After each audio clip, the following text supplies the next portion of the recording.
We're not going back to 3. We're not going. We'll probably not be going back to 3. So delete 3. If we do go back to BO3, I'll be on the into zombies again. Yeah. And then I have to go through the whole fucking hanky-doo-dah. Maybe not. Maybe. Don't know. Uh-oh. We'll just see that the ends are. Am I now actually allowed to kill my killing? Yes, yes, I am. Understandable. I still have my 1 terabyte one and that's not so. Same. Honestly, it's a shame that these 4 terabyte ones are not like cheaper. Because I think I got mine on deal before. Where you actually have to sell, where one of the things is you have to actually sell first. Yep.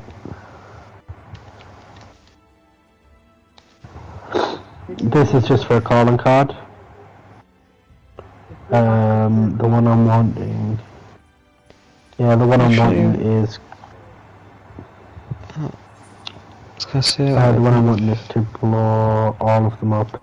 Oh my god! Right, Marshall talk. So I didn't realise you were going to tell us about your achievements. All we know is that you're getting the achievement. You don't have to say which ones. My class anyway on PS5. Oh, well, never mind. Your share screen is open because I've got something to look at while doing this.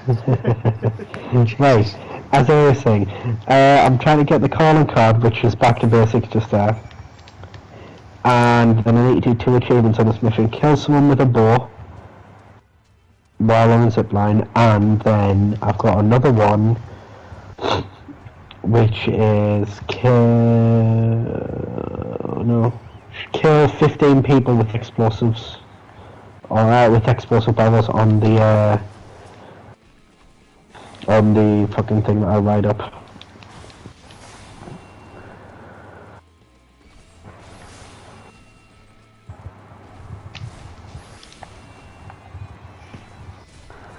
Bonk. It's good, don't worry about that. I love how I'm playing this like I'm playing realism. What you on, right? Fucking recruit. Oh.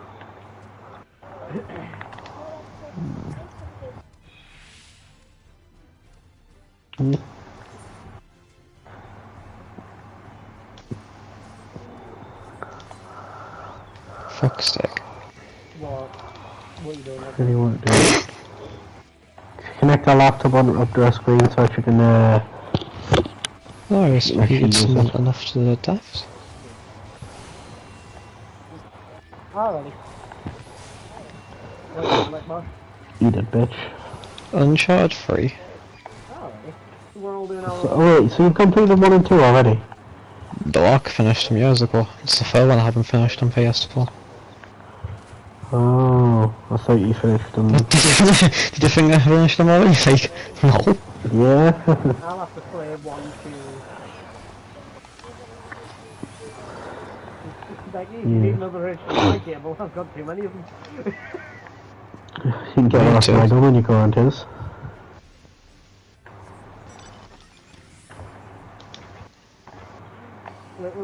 I can tell you now, me and Michael do seem like type of people to have a collection of HDMI cables.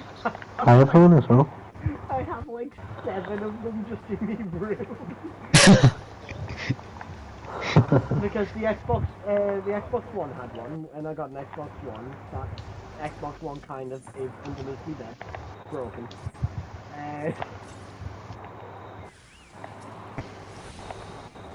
So then we have another one. I don't know why I have that one. Then we have, I don't know why I have most of them. Reasons. Undisclosed reasons. Undisclosed reasons I have like Bitch. you know. Just that MP5. Hey. You're dead. You're dead. You're dead. Maybe you can just get one from like the pound shop for like £1. A pound. Or you can get, or you can like get a really expensive one that probably won't break for a while. For about £3. 3, 4, 5 pounds. Yeah.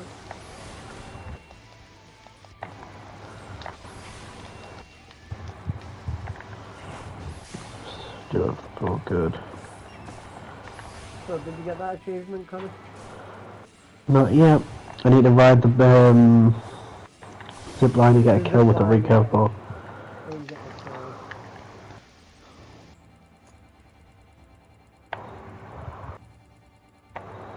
There you go. Nice one. Patriot arrow. Yeah, man. Down we go. See you later, dude. Shit. I can never do that on PS3. What? PS3 version of Uncharted 3, I can never like time a grenade throw perfectly where like an enemy throws a grenade and it's like half a circle and you've got to press so it's like the red lines on the white part of the circle. I had several way too I would many always times, fuck it up on PS3, PS5 not so much. What Like the people, fuck is like wrong people, with me? like people said, like you said before, Marshall. You're playing the Uncharted collection, aren't you? Yes. 60 frames per second. That's what. Good point. That's what I was thinking. It actually doesn't at 60 FPS on PS5, people's tried it. Sab. Oh shit. But PS5 versions of 4 and Lost Legacy are not coming out until March of next year. Fuck.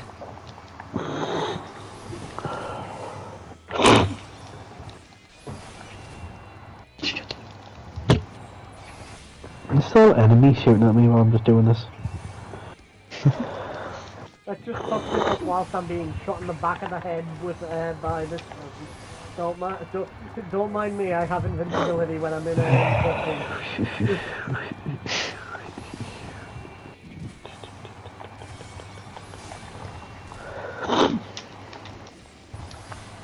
Right, so...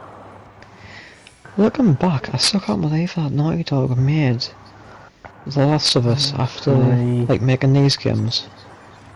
Yep. And they made the second one shit.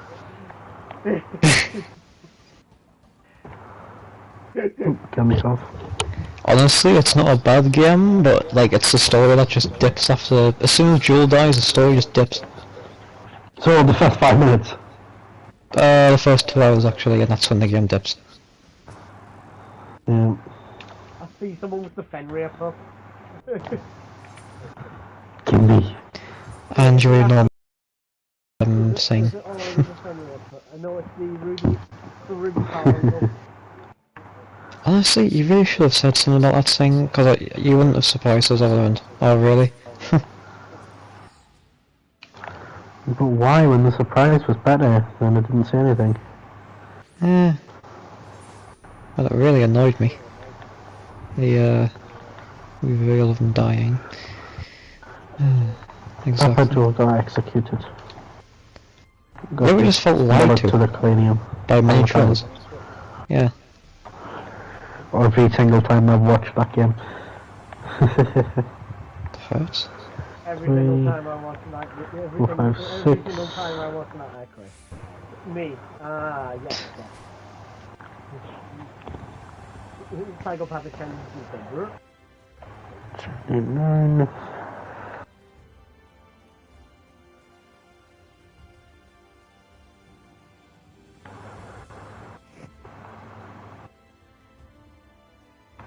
Oh shit, you know how I got your son in the top right corner when I'm playing this? Mhm. I didn't realise that this character had a thing like shot into his neck, so he's getting like controlled by it. Ah. Mm. Well, I have his. I was wondering what, Connor's I was like, why is screen. he like, why is he so different? Because your screen's in the way. I have Connor's screen in the very middle. I didn't do the achievement, for fuck's sake. Not the very middle, the Oh, in the way. For the skill now, I've got to have it on the top right.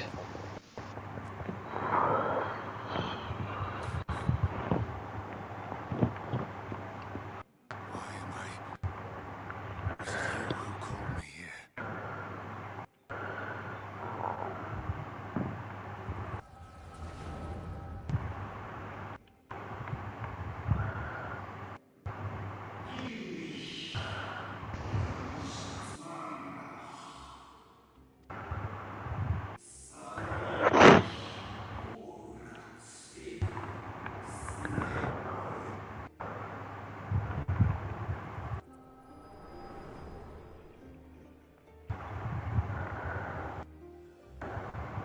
So you peered into my memories. No matter. You will have found little of import. But I see you intended to summon me here. Alright, campaign. That's nice seeing that you're determined. Recruit. Yeah, hopefully this doesn't fucking bug out anymore. What fool Because I need to do this quest for a reason. Solovetsky Islands, USSR, March 15th, 1981. many times in the lair of darkness. I arm myself. I hone my skills. I make ready to... You who have murdered my brothers, who have taken their selfless labors in service to the one true world and turned them to ash. I see you for what you are. You are death, and only in death shall you serve it. The convocation charged me to steer mankind and the very star upon their true course. As Elidibus, it is my duty, and I shall see it done. No, you won't. I will strike you down, No, you won't. destroy you body and soul. All else must wait.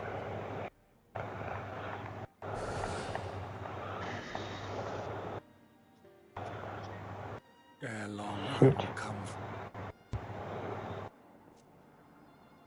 What's the bad guys? One last matter. Uh-oh, failure. I bore witness You to may- It happened again. circle. It seemed as if he saw something familiar in you. As if he mistook you for another. Nope. You shut up, Mr.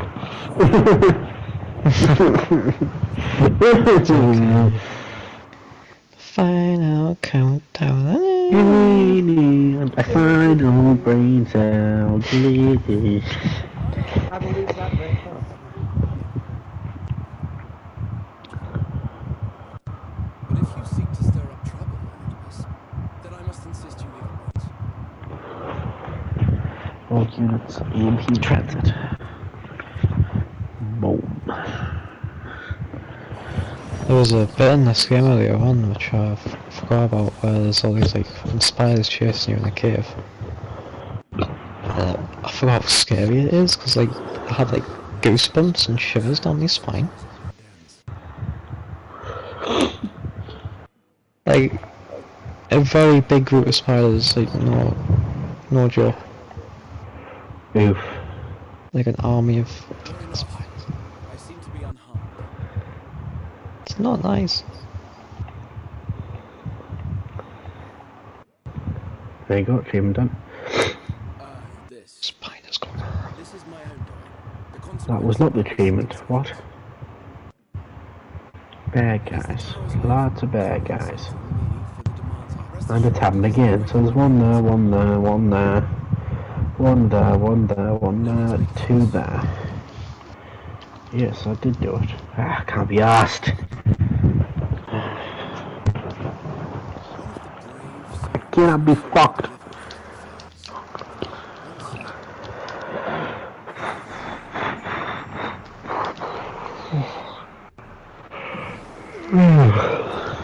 Flintstone, see the Flintstone. Fucking hell. I There's might a play some Minecraft. Minecraft.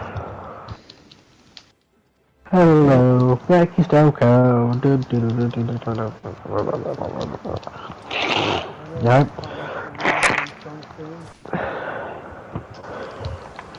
Because I fucking can't. Fuck you, piece of shit.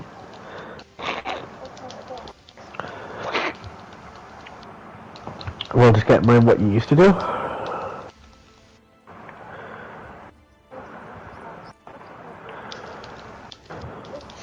You never struggled with it before.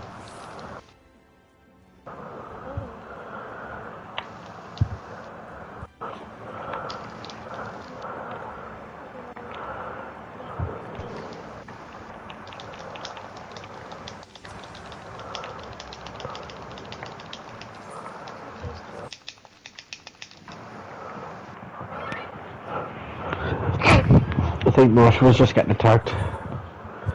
Yeah, it's one of those games like this where you gotta spam QTEs.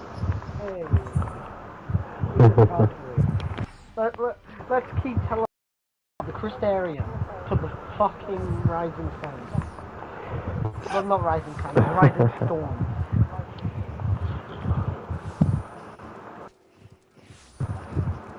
See every button mashing like. When you see a fuck ton of people at the Rising Sun, it's like, Did you hear every button mashing by any chance? Yeah. yeah, we Yeah, it's one of those games where if you let go slightly, you're dead. Oh, if you think that's bad, Metal Gear Solid 4, the ending, you had to crawl for a good 2.5 minutes, I think it was. By doing that, you had to spam triangle for those 2.5 minutes. Why? Because you're, right, so you're in like a nuclear silo and you're slowly getting like radiation into your system. And remember it's a snake with so he's a pretty tough dude. But his crawling is like 1 mile per hour, it's like a snail. So when I was pressing triangle, I was just, my phone felt like it was gonna fall off. I will, Michael. No, I can just play it now. I can just turn up my volume and just. This is it. I prefer to watch it on the actual thing. Yeah. Dude, that is funny. Excuse us. Get in your fucking houses. In my opinion, right, Metal Gear Solid 4 is better than 5. Yeah. It wasn't like open, like 5 was, it was just like very linear levels, but it was still open.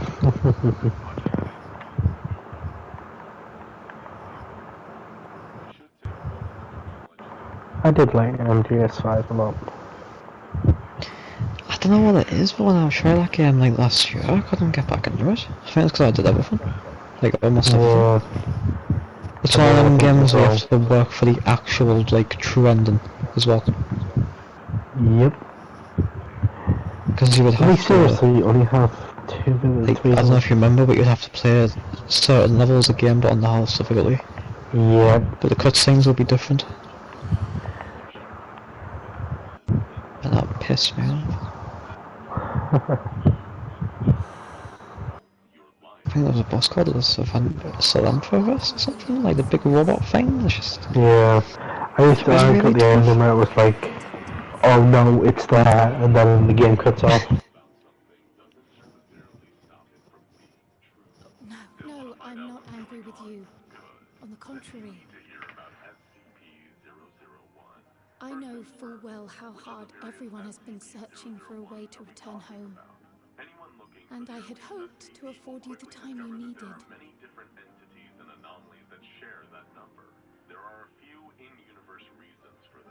But given our friend's present state, perhaps it was for the best that you came. Then there's the other theories. For example, some have speculated that the existence of many different SCP-001 stiff and cold, all of them, as if they were made of wax. They Barely don't have alive a at all. soul. Looking at today is also known as the database. Any and all information about the database is kept secret from the entire SCP Foundation apart from the Overseer Council. And why is it such a secret?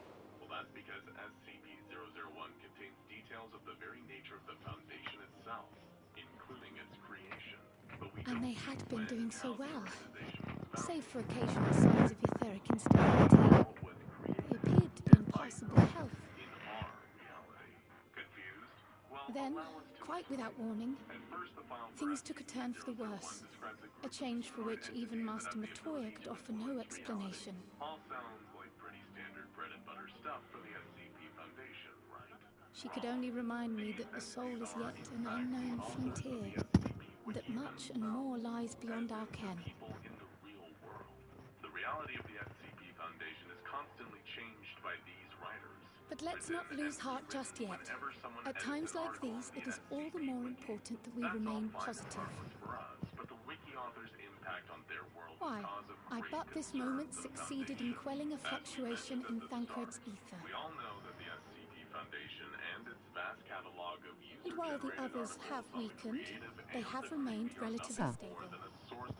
I believe I Hello. may leave my post for a moment. It can be fun to study the lore and the nuances of the different SCPs. So come, let me hear your tale outside. Creativity and hard work that the authors put into writing them. In the case of fan fiction, independent stories, original SCPs, or even animated videos dedicated to explaining them, it can even inspire and fuel our own written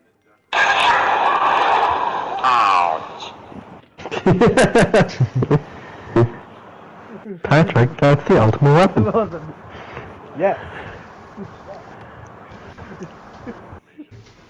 Oh no, that's an older piece of shit, you mean.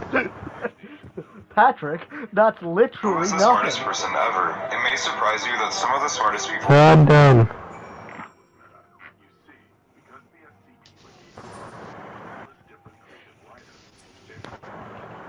So, I was gonna say there that it's a shame that Tales of Arise isn't the co-op again.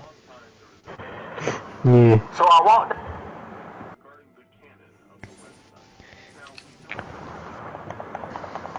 Have you watched like any videos on it where it explains a bit of the story, where it's like just a No. video sort of thing? No. Oh, you know about GTA5 being delayed until 2022 now. Yep. Yep, it's in the showcase. And then Michael clicked on. Yeah. Everybody's not happy. I clicked on through. Nope. I clicked on through it, and we're just like, it was supposed to come out later this year. Now it's been. Ah, delayed. that's because they said November. Are you little GE online right now? Like, probably not right now because they've changed it, but before it was like, oh yeah, comes out November. I'm like, okay, thanks. And then the showcase happens. You had Next an year. alert there. What was that alert? It's literally next year. Connor. What, sorry? I said you had an alert there. What was that alert? Twitch Prime money. Ah.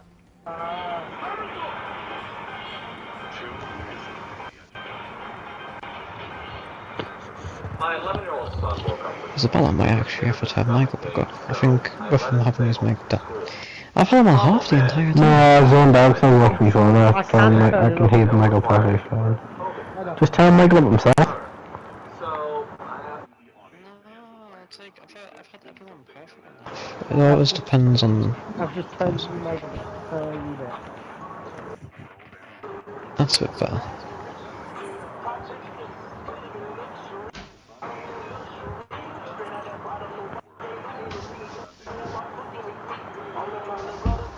The fucking spider.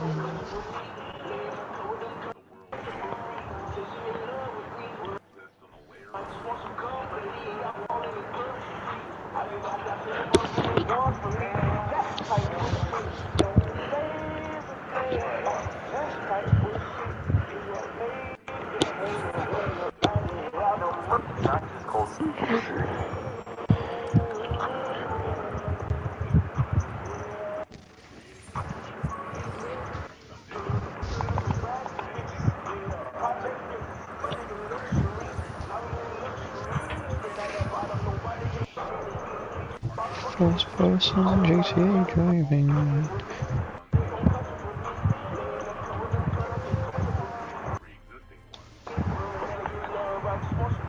How the fuck did that happen? I don't know.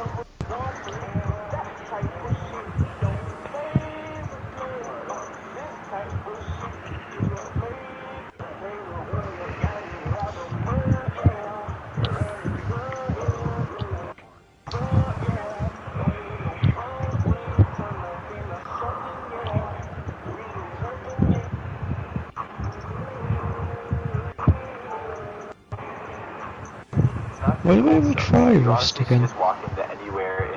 Yeah, but it needs to be updated more.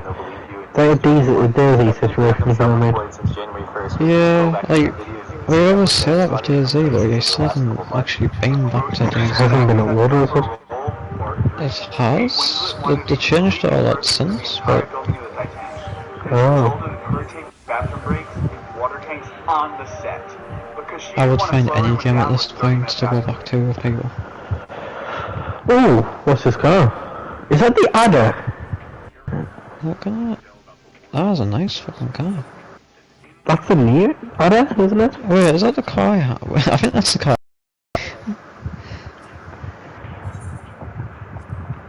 Let's say the car I have. What the hell? It might be. Isn't that an evil one? It might be. Cool if it is.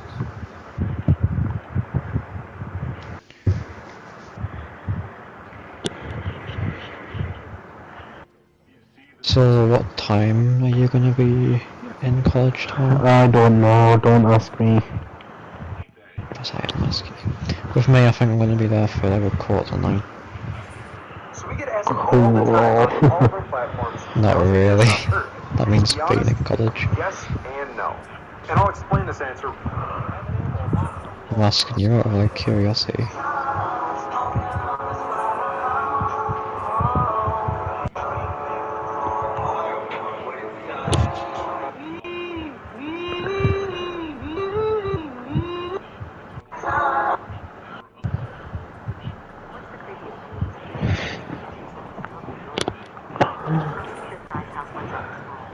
We would assign to a project together. Nothing about the database or the truth that it contains is to ever leave O5 Command under any circumstances whatsoever. All information about SCP-001 or what it contains is kept in an encrypted, highly classified form at an unknown location. The key needed to decrypt this data is a passcode split into 3 parts.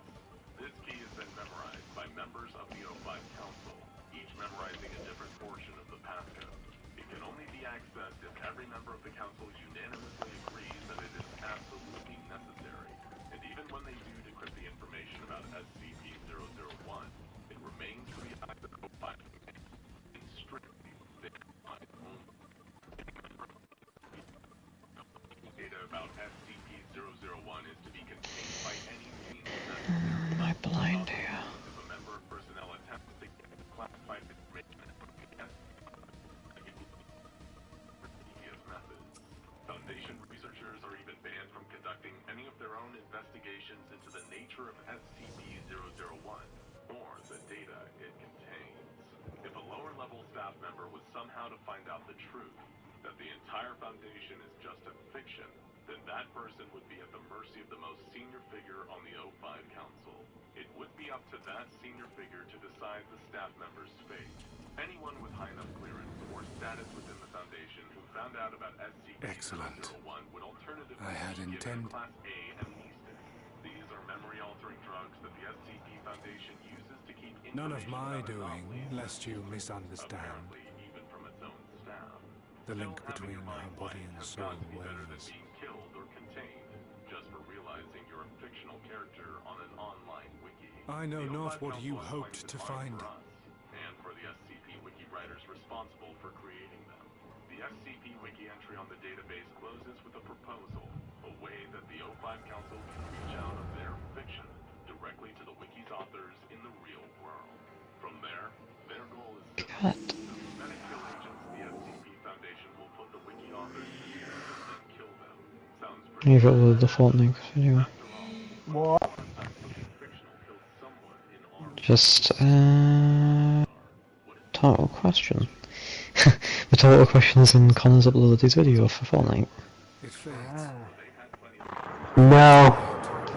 Yes, yeah, I can't on my phone. The world no longer have need of me. Oh, I haven't named it. I am Elidibus. It gives me an excuse to like it straight away. I will fulfill my Oh. duty.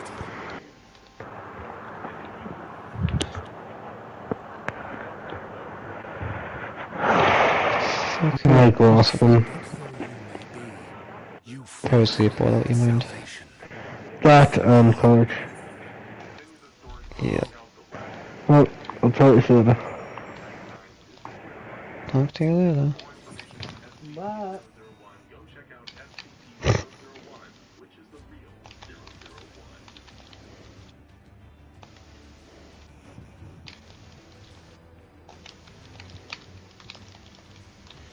SCP-1730 is one of the biggest threats the Foundation has ever faced. SCP-1730 And does not exist. no. It used to exist when the compound was first discovered. A large complex of structures in rural Texas, about 15 kilometers northwest of the Mexican border, located in Big Bend Ranch State Park.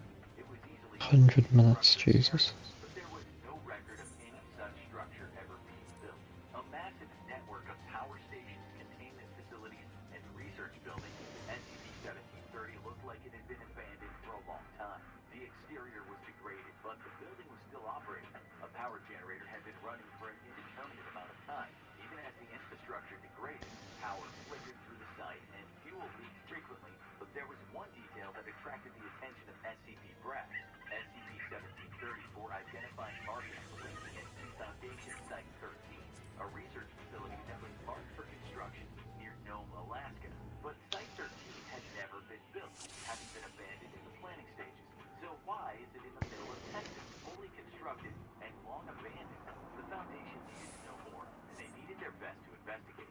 It was time to call in the game wardens. Apollo 3, the mobile task force used to investigate dangerous sites, was brought in, and 5 elite agents were briefed and sent in: Ross, Houston, Noah, Apollo, and Pico. It didn't take long for them to discover that something was very wrong with the site of SCP-1730. The facility was located in the middle of South Texas, but the local flora surrounding it was native to Nome, Alaska. Something had transported a building that shouldn't exist to another place and time. Commander Ross ordered his men to enter, with Houston taking the lead. They discovered that the entry led down a long staircase.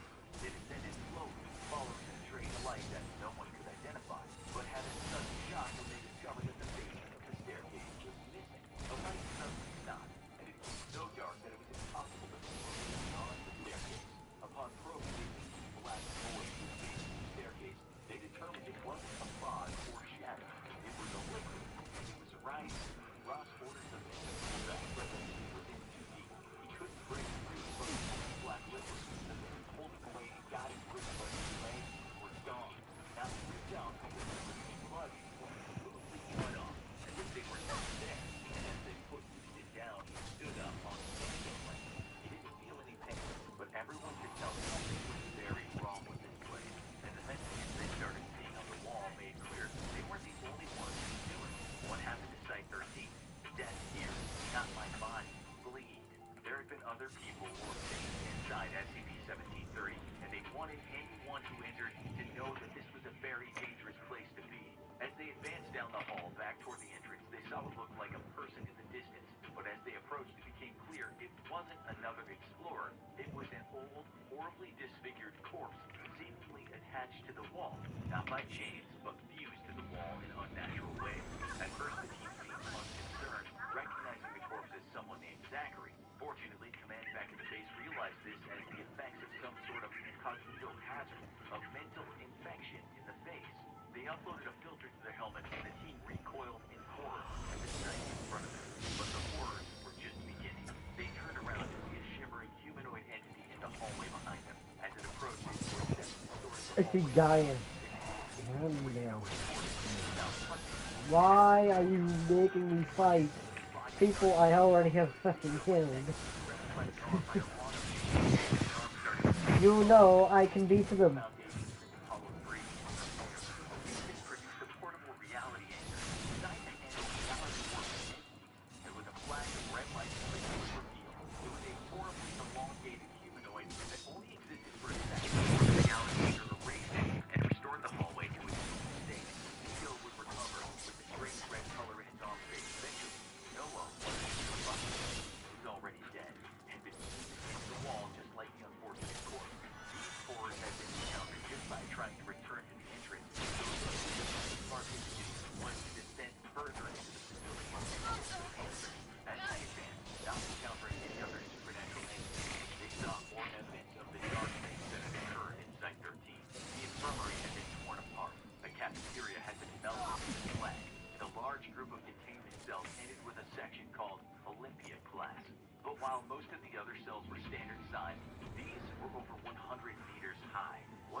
They would get more answers as they made their way down the hall, where they saw a single and illuminating the hallway. At first, the television flickered, but the image soon cleared, and the agents were able to see what it was broadcasting. It was the interior of the itself. There was someone in it, and they recognized them as one of the most dangerous beings contained by the foundation, Bobble the Clown, a predatory supernatural clown that inhabits a children's TV show. Bobble the Clown was broadcast by an unknown source and could only be seen by children under 10. Originally seen as a normal kid show about a clown, every episode eventually the murderous Bobble teaching kids how to do horrible things like arson. Sloppy! The Foundation eventually captured the isolated Bobble broadcast, but the clown remained hostile and vicious, but not here. And to keep possibly Bobble trapped in the secure Site 13, it became clear that this clown was broken by whatever it had experienced. It ran ballistic from the camera. It was clearly terrified as it told the team about the horrors of the site. It seemed to recognize the agents as something familiar, but not completely familiar. It claimed to be able to smell them. They smelled different. Bobble and the sun. Like the Foundation, he was obsessed with strange and dangerous entities in the world. But unlike the Foundation, he hated them. The entities in Site 13 didn't even have numbers. Emerson wanted to use them up however he wanted and to dispose of them. And something Bobble called the meat grinder. Entities that outlived their usefulness were taken down and none were ever heard from again. It was directly counter to Foundation policy, but this site had clearly been performing these experiments for years. Why hadn't anyone heard of it? The team continued to make their way into the facility, but by the time contact had been restored, they were no longer alone. There were survivors, both agents of the Foundation and survivors of the facility, and they were angry. With no way out and massively outnumbered, they called for backup. Mobile Task Force T5, also known as Ffxiv, was reserved for the heavy-duty missions. They're an elite group of practically immortal cyborgs fashioned from to eliminate near-level threats and protect themselves from casino hazards. They were meant to train for survivors and utilize whatever was there. They didn't know what to expect, but they knew one thing. No one who had been sent in had come out. It wasn't long before they realized how dangerous this mission was. Across the large gated training class, they could see at least 20 guard bodies. So it pushed up the gate. Some reached their feet through. Whatever had happened in Sector, these unfortunate teams had been desperate to escape. As they made their way down the street front, they could feel it getting hotter, as if they were nearing an energy source. There was one other odd thing about the place. It was draining in, not out. They made their way into a control room where many components had been destroyed. Looking through a window, their view was obscured by a mysterious black matter. On the control panels, they could read terms like generator and body pit access. They split up trying to find answers, but found many of their access is blocked by the black matter. As the T5 task force marched overhead, they were startled by a sudden jolt. The giant mass had started moving. The team watched as the mass spun, revealing a giant turbine, which turned just beginning to a fine slurry that was then scorched by giant streams of fire. Once the T5 shot over the blast chamber out, closer, and blasting them with a wave of heat. As they descended into the chamber, they could see a massive like overhead, which started to shake. Suddenly, thousands of glowing pods were released from the massive plant, and each one lit up and let the team view the chamber more clearly. But it was what was inside the pods that was more disturbing. Each pod had a humanoid shape inside, seemingly reaching toward the team, until they hit the slurry below and the shadows went dark. The team descended to investigate the slurry, when something started to leak out of the walls. Looking at it, they could see something moving within. One of the team members picked up the wriggling object out of the black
figure emerged.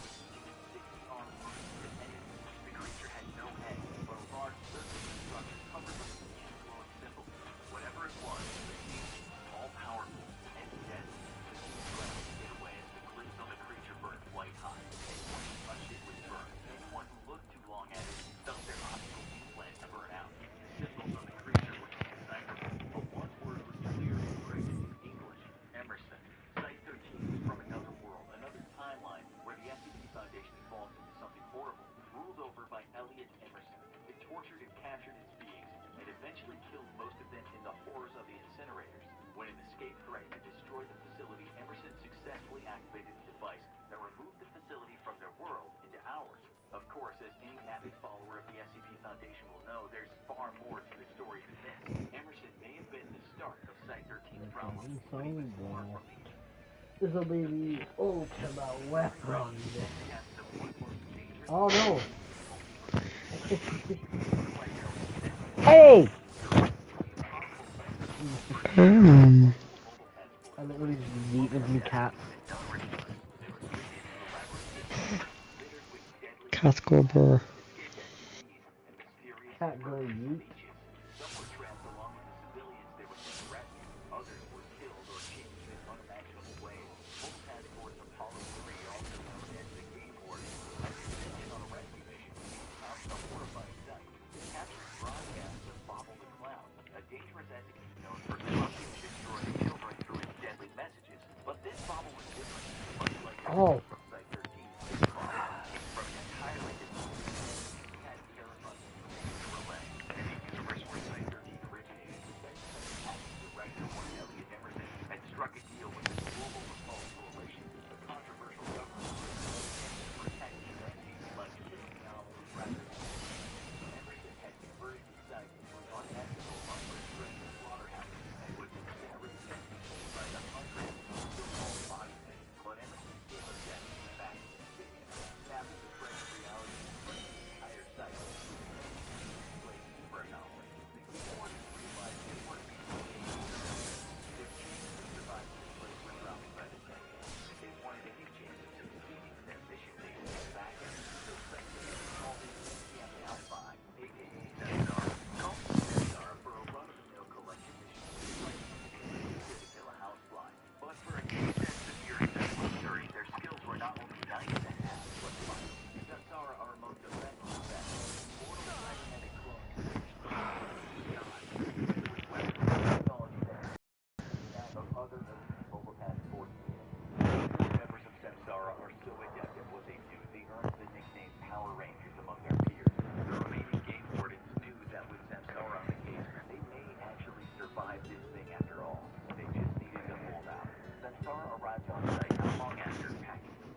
invaded this hive mind using her cybernetic enhancements and mapped the chaotic geography of 1730 through the Leech colony's collective knowledge. With this new advantage, they could add a second goal to this rescue mission: find the Thresher by optimal stability and potentially reduce power to it if possible. But they were on the clock with the other survivors, as those leeches were sure to get hungry for warm blood soon. They followed the leeches down a direct path toward the survivors. On the way, they encountered a horrifying creature, the many functions that Emerson's internal punishment. Discharged by the night, screaming alive to the platform with a monster enemy. They managed to make it past the monsters before final rendezvous with Captain Holland and all past 139, unlike all rats, as well as the Game Warden. There were 27 surviving members of Site-38 staff, many of which had making it harder to transport the fact that safety is the hazardous terrain, and they had worse the leads were back. The team quickly decided that the best route out of here was directly past the Thresher, where the towers of machines were just long enough to create a stable path of escape. Valkyrie opened fire on a horde of approaching leeches with a flamethrower, and everyone began running for their lives. It was a final make-or-break dash to safety. However, their advance was soon stopped by a strange rogue creature drawing a neo-hazardous beam on the wall with its claws. When the team attempted to engage, it attacked, exposing additional deadly beams and dangerous effects of its single white eye. We're not talking about these are symbols of information that are often deadly to even bear witness. And for you or I, this was a real threat. But now the goggles become neo-hazard built. The battle was cut short when the floor collapsed on devoured by something even larger and more monstrous, a gigantic black leech hovering still out into the hall as the monster sloppy. To Elijah, also known as the pivotal component of the very existence of 1730. Even the boy was reminded of Conlon. Your blood hence his nickname, Boy. One of the doctors in Site-13, Dr. Hadley, took a pity on Elijah. After all, he was choosing to be the way he was. Director Emerson didn't share Hadley's sympathy. His orders to exterminate all anomalies, including humanoids like life, with an exceptional life, while other defenders were shot. Dr. Hadley, disgusted by the inhumanity of her superiors, devised the perfect revenge. She sabotaged the incinerator and body pit, allowing a mass containment breach that flooded the site with deadly anomalies. Young Elijah ended up consuming the slurry of the other shredded anomalies, causing him to mutate into a powerful monster, a behemoth of a leech who gave birth to and controlled all the others. It was Hadley's revenge that caused him to panic and activate Thresher, leading to a rift in reality and the creation of 1730, and by extension, all the problems faced by our heroes today. Samsara and the others fled Leech Boy and began taking a different escape route. However, while en route, they encountered the dreaded crystal butterflies, a dangerous SCP capable of destroying organic matter with a mere touch. Iratu stepped up to bat, roasting the creatures with his arm-mounted incinerator and taking extreme damage to his body in the process. But they didn't have time to rest. With the butterflies disposed of, they kept moving, heading toward the Thresher. But not all the SCPs were necessarily working against them. Follow the clown keep the next checkpoint, manifesting in the monitor of the electronic door and opening the way through. And with someone had to fight off frequent attacks.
anomalous location turned out to be an epic horror from another dimension. The task forces sent in by the Foundation were either massacred or trapped inside. Those who survived reported seeing unspeakable carnage inside the base, including a death machine designed to destroy anomalies. And that's not all. As a result of the serious pressure machine, the entire location had been transformed into a shifting spatial anomaly filled with creatures straight out of a nightmare. From giant telepathic leech monsters to huge multi-limbed demigods that would eternally punish the site's murderous director, Elliot Emerson. It was only through the combined might of 3 different mobile task forces, including the legendary Samsara and the sacrifice of brave Captain Hollis, that the cursed location was finally flung into a different dimension, neutralizing the threat it posed to our reality. But for the SCP Foundation, the story doesn't end with the neutralization. There's still plenty more questions that need answering. That's why today we're going to tell you what they found out after the neutralization of SCP-1730. Not only will we discover what's become of the many people involved, we'll learn about what happened in the last moments before the neutralization took place. And perhaps most importantly of all, for the sake of our universe, we'll find out how Site-13 came into existence and how Site Director Emerson went down such a dark path. It's time to get some answers. Welcome to the final part of the SCP-1730 saga, as we close the book on one of the most difficult locations the Foundation has first. First to sit down in the interview chair was Captain Ephraim Ross, leader of the Mobile Task Force Apollo 3, also known as the King War. A shaken man, looking far older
A poisoned star like the biblical wormwood fell from the burning sky.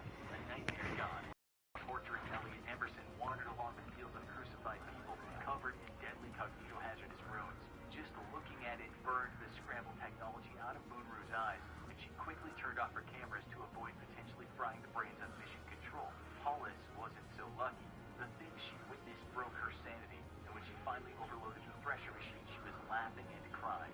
Finally, and perhaps the most enlightening debriefing interview of them all, Site Director William Vesterlin interviewed Dr. Muhammad Scott, the highest-ranking researcher of Site-13, and confidant of the now infamous director Elliot Emerson. The question was simple: just what had happened for Site-13 to become so messed up? And Dr. Scott answered in detail with a tale of corruption, alternate realities, and the perils of unchecked power. And he told to mention Site-13 was originally created in Nome, Alaska to house the corpse of a giant sea creature that beached itself on the border of India and Bangladesh in 1964. It became the largest and most secretive Foundation containment facility in the latter half of the 20th century. However, disaster struck in 1964 when a market industry introduced an anomaly at the levels of Willis Tower in Chicago.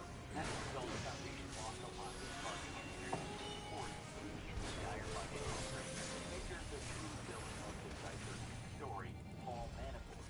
If that ain't about because he was associated with President Trump in our universe, who got into legal trouble for shooting international feelings. However, in Dr. Scott's universe, he was a powerful staffer for President Bob Dole, who in that reality had been spilled in the 1996 presidential election. Manafort was made the new Secretary General of the Pulse Coalition, the UN answer to the SCP Foundation. One of their key was to lead those geared toward killing rather than eliminating anomalies. Manafort and the GOP co-opted the drug foundation, providing them with funds for control. The foundation had no choice but to accept the deal with the devil. Slowly, Manafort replaced the foundation with guards, codies, and lawyers. The ethics committee and the no-fly demand were dismantled. Dissenters were dragged out of their offices and shot point blank in the head, execution style. Site-13 had originally been directed by Dr. Bright, but Bright was arrested and contained under false pretenses, so Manafort could install a new director, a mid-level researcher by the name of Elliot Emerson. Emerson in his office painted as a sadistic monster who took pleasure in torturing anomalies to death and flushing them down the process. The reality is both simpler and more grim. Emerson, it turns out, was just an test man who was put into a position to follow them towards the recruitment team. Those orders were simple: kill. In a perfect example of the banality of evil, Dr. Emerson converted Site-13 into a brutal slaughterhouse, just as his overlords of the GOP had ordered him. But things were quickly getting out of hand, and one of the most vocal critics of the millennium was one of Emerson's old lovers, one Dr. Darren Hadley, professor of novel biology. Dr. Hadley was disgusted by the Emerson carrying out state guidelines. For this, she faced horrific consequences. Corrupt guards ripped her to her life in front of her co-workers. In that moment, she swore her revenge. She sabotaged the containment procedures and had the engineers rake the already unstable pressure lines to overload. Emerson watched the anomaly break and began to fear for his life, both from the anomaly themselves and from the punishment of his superiors at the GOC.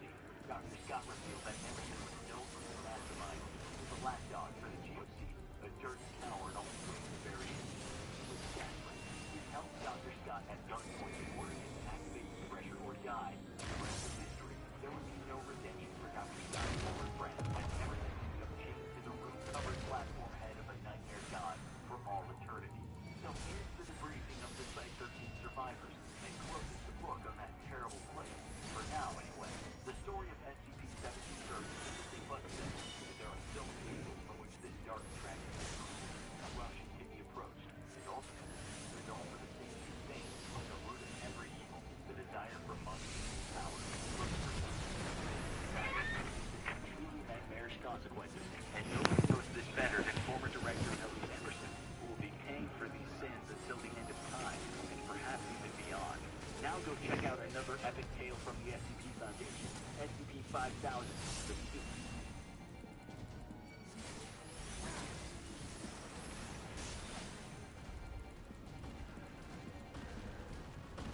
SCP-5000. Gunshots echo down the concrete hallway of Site-22. Screens are the only thing that escape each room. A team of men in all black combat gear and masks move from one section of the complex to the next. Pietro Wilson hides in his office, listening to the cries for mercy of his colleagues. He shakes uncontrollably. Who are they? He thinks. Why are they killing everyone? And how did they find us? Moments earlier, Pietro Wilson had been in the canteen being busy with other staff members. A group of heavily armed men entered the room. They stood silently surveying the area. One of the scientists stood up and asked if they could assist them. That's when the carnage started. One of the masked men raised his rifle and shot the scientist in the head. Chaos broke out as the other mercenaries raised their weapons and began firing. Bullets flew everywhere. Pietro was left struck or trampled as he escaped out the back door of the cafeteria. He ran to his office, slammed the door shut, and hid under his desk. Now he sits on the floor, with his legs pulled up to his chest, shaking uncontrollably. After a couple of minutes, he manages to take a deep breath and slows his heart. You have grown stronger since last we fought. But is still filled with fear and adrenaline. Pietro crawls on his belly to his office door. He reaches up and pulls down on the handle. There's a slight click. The result of your trials in the first, He opens the door just a crack and peers out into the hallway. Have you finished? Flickering emergency lights illuminate the corridor for a few seconds at a time before plunging it back into darkness. There is no one in sight. From around My apologies. Flashes I of freed light from myself machine as soon as gun I fire awoke. flickers down the But rather hall. too late, I see. Most of the workers at Site 22 are silent.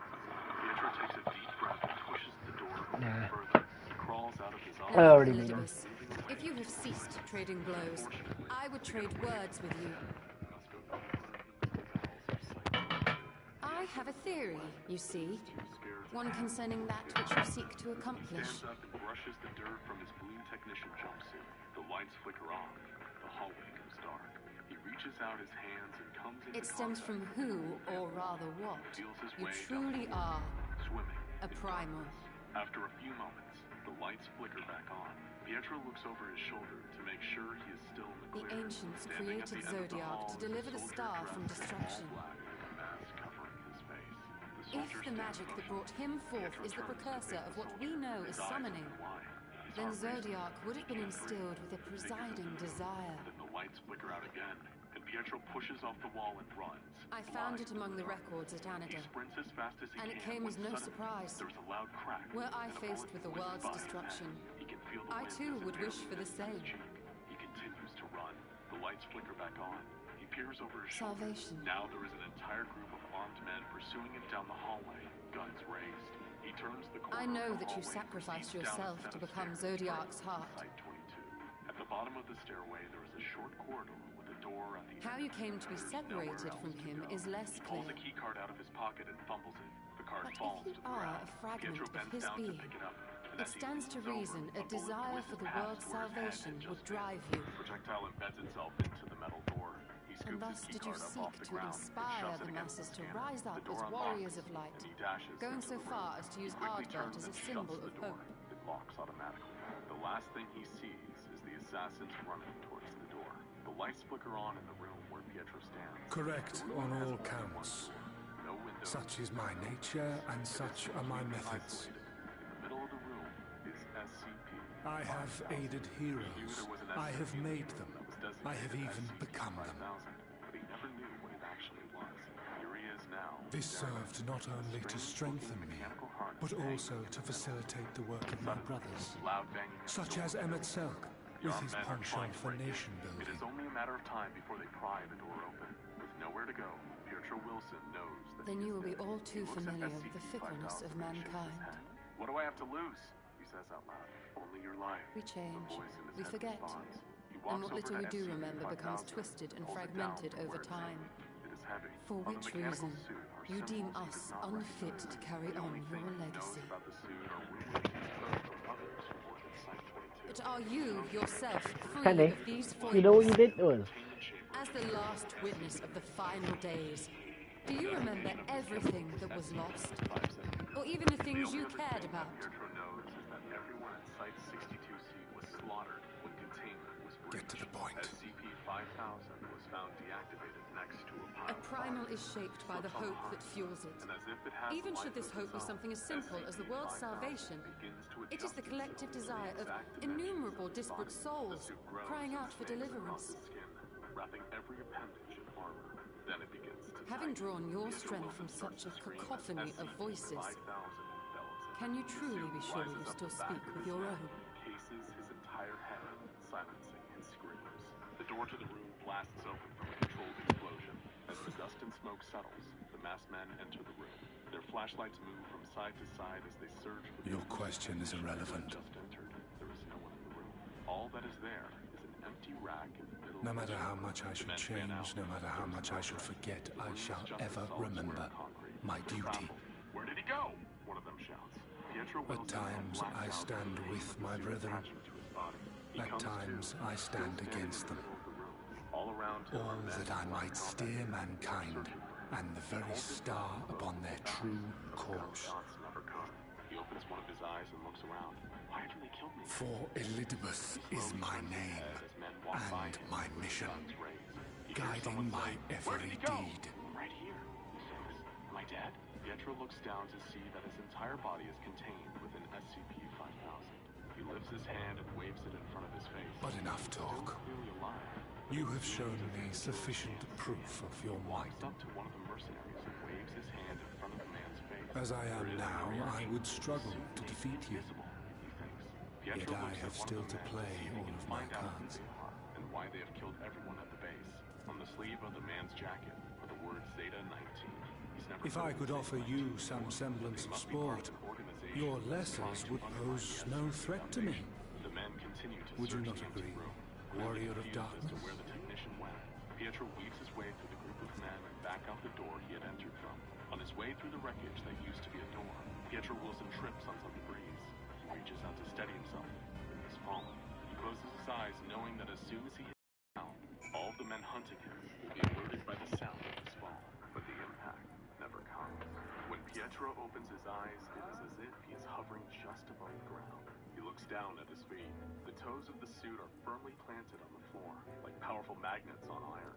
SCP-5000 has prevented his fall and is holding him in place using the feet of the suit bone. He reaches out his hand and gently places it on the ground. He pushes himself up to a standing position. He turns to look back into the room. The men are still in there searching for him. Pietro makes his way back through Site-22. He walks by his office and proceeds towards the exit of the facility. As he passes the labs,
fabric of our world is littered with strange doorways if you know where to look for them. Tears, portals, anomalies, all leading to places and planes beyond human imagining and understanding. And SCP-2317, otherwise known as a door to another world, certainly fits that description. Contained and kept at all times under the watch of armed guards, SCP-2317 appears to be a simple and unsuspecting wooden door in its frame. It hardly looks like it requires such extreme round-the-clock security, or needs a strange, secretive ritual that the Foundation performs, presumably to keep the door closed. But of course, sometimes the most interesting thing about a closed doorway isn't where it leads, it's what it keeps out. Even by the Foundation's already high standards, the requirements and regulations for personnel who are assigned to SCP-2317 seem oddly specific. Psychological testing is standard practice to work for the Foundation, but an additional hurdle that anyone has to clear before even getting to glimpse at this unassuming wooden door is having a score of at least 72 on the Milgram Obedience Examination. It is also mandatory that personnel assigned to maintaining it are both unmarried, with no children or next of kin, as well as an unwavering, unquestioning loyalty to the Foundation, pure devotion to its code and objectives. These may seem like strange requirements. After all, SCP-2317 is just a door, isn't it? Perhaps there's a reason that the Foundation keeps so much of the information about SCP-2317 buried deep under layers upon layers of security, with only the Overseer Council privy to the full details of its strange nature. Knowledge, as they say, is power. But maybe knowing too much about whatever is behind that door can prove deadly. Still, if SCP-2317 is the door to another world, an alternate dimension, or parallel reality, it must be safe enough to live in. After all, the Foundation has been sending personnel in there on a regular basis. Daily, in fact. According to the O5 Council, this is done as part of a procedure to maintain active containment of something lurking beyond that old wooden doorframe. But what could possibly warrant such constant maintenance and surveillance? In accordance with the Foundation's guidelines, all staff are required to rotate out of observing SCP-2317 after every 2 months, and spend the following 3rd month in full psychological counseling before they are permitted to return to the containment unit housing the door to another world. It was after one of these month-long periods of evaluation that a Foundation guard was informed that his security clearance has been raised to level 3, and that he'd been selected for the duty of carrying out 220 Calabasas. He knew the name instantly. This was the title given to the daily containment procedure that absolutely had to be carried out. The guard didn't question these orders. After all, he'd been selected precisely because of his loyalty to the Foundation. He didn't make one of the officer, however. He wanted to know what had happened to the last guard that had performed the procedure. Didn't make it out of psychological evaluation, the officer replied. Not letting this affect his dedication, the guard was told to prepare for procedure 220 Calabasas, along with a fellow member of Foundation security personnel. The guard was instructed to gather everything on a strange list. The first was a pre-selected member of Class D personnel, specifically a convicted murderer. Class D refers to disposable class personnel, expendable individuals recruited by the Foundation for the sole purpose of testing SCPs. Class Ds were usually prison inmates repurposed for SCP testing, and the one chosen for 220 Calabasas was no exception, serving multiple life sentences for murders, or at least that's what the guard had been told. A Foundation personnel member instructed him to refer to the Class Ds solely as the assistant from that point. Next, the guard collected a live chicken, an obsidian-edged knife, a silver aspergillum and aspersorium, to be filled with 500 cc's that had been blessed by a priest of the Abrahamic faith. And finally, a black plasma nuclear device, which according to instructions, was to be detonated in the unlikely event of a catastrophic contamination.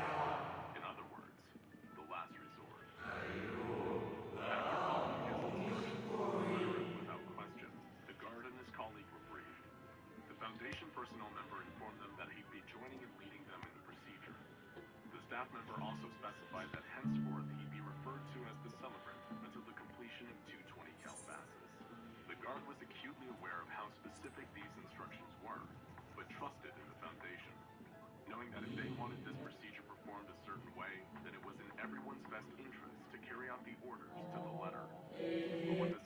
then went on to explain, raised far more questions about SCP-2317 and the nature of Procedure 220 Calabasas. The Class D joining them wasn't actually a Class D. The assistant, as they were now referred to, was in reality another Foundation staff member, with a Level 4 security clearance specifically tailored to SCP-2317. Every member of staff entering through SCP-2317 and taking an active role in 22 Calabasas needed to be informed that this assistant was not to be harmed or treated as a member of disposable class. Fighting back the nagging question of why the Foundation would employ this subterfuge, the guard, along with his fellow security officer, the celebrant, and assistant, prepared for their departure through the door to another world at solar noon, when the sun was highest over SCP-2317. Solar noon, chickens, and holy water. This all seemed like an oddly occult combination for the Foundation. As they entered the old wooden door, beyond lay a barren salt plain, stretching out for kilometers in every direction. This alternate dimension, according to the briefing, was designated SCP-2317 Prime.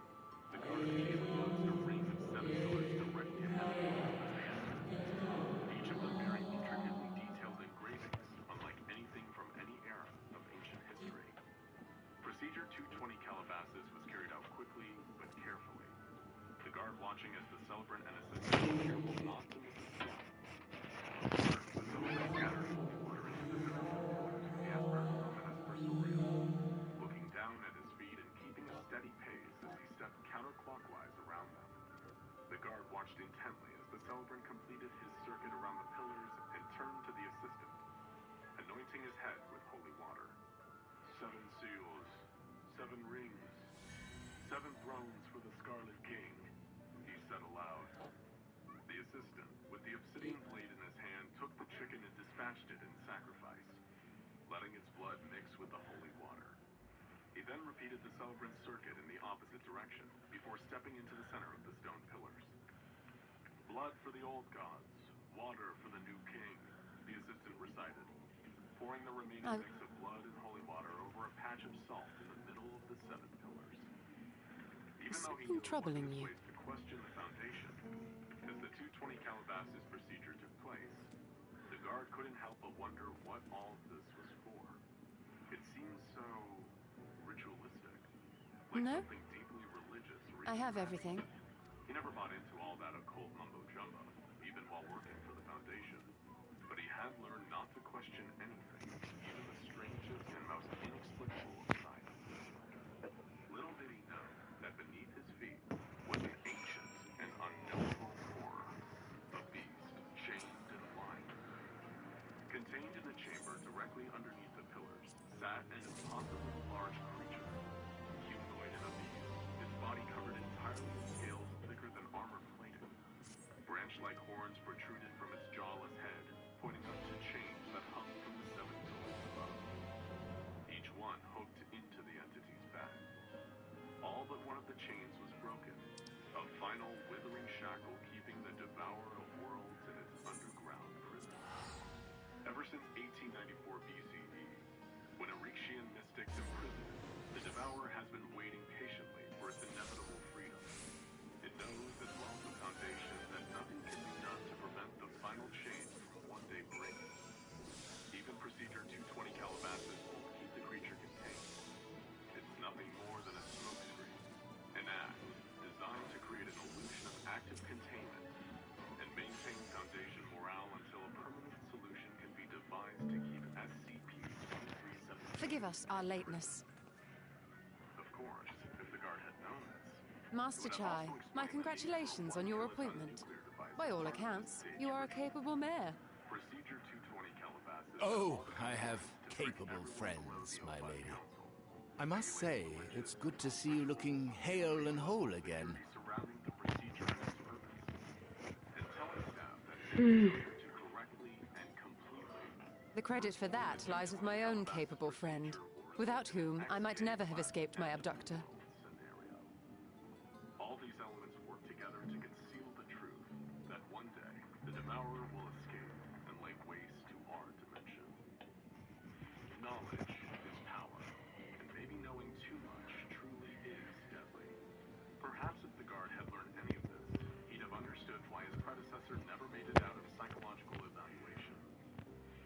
primal. I suppose that would explain why Elizabeth has been fostering faith in the Warrior of Light. While you were enjoying your audience with the Wandering Heart of Zodiac, we were busy dispatching the last of the Black Masked Asians, a task which proved almost insultingly easy. Formidable though we undoubtedly are, they were obviously sent to provide encouragement for budding heroes. One cannot help but wonder how many times the ploy has been used before.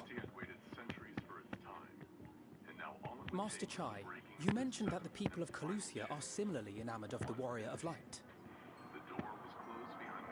Indeed, though it's hardly surprising given the state of the world.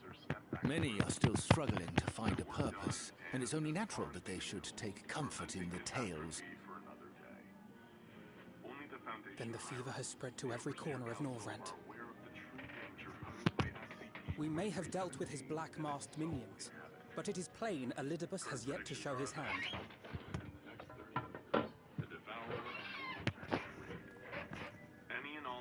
Oh my!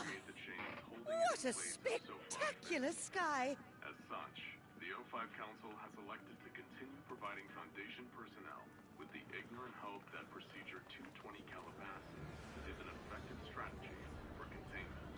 As we've said, sometimes the most interesting thing about a closed door isn't where it leads, it's what it keeps out. Another star shower. The unassuming wooden door Wait, holds at bay an ancient is that? untold power that will one day break free and wreak havoc in our dimension. Amaranth! Nothing the Foundation does can prevent it, or keep it contained behind the door to another world. And only the Overseer Council Feel safe. With all that in mind, we can only hope that the doorway of SCP-23... Did you hear that? That voice calling out? No, I didn't hear anything, but... A veteran worker of the SCP Foundation... Why do I feel so... like I've lost something dear to me? Does Elidibus seek to awaken more people to the Echo with clearer visions of the final days?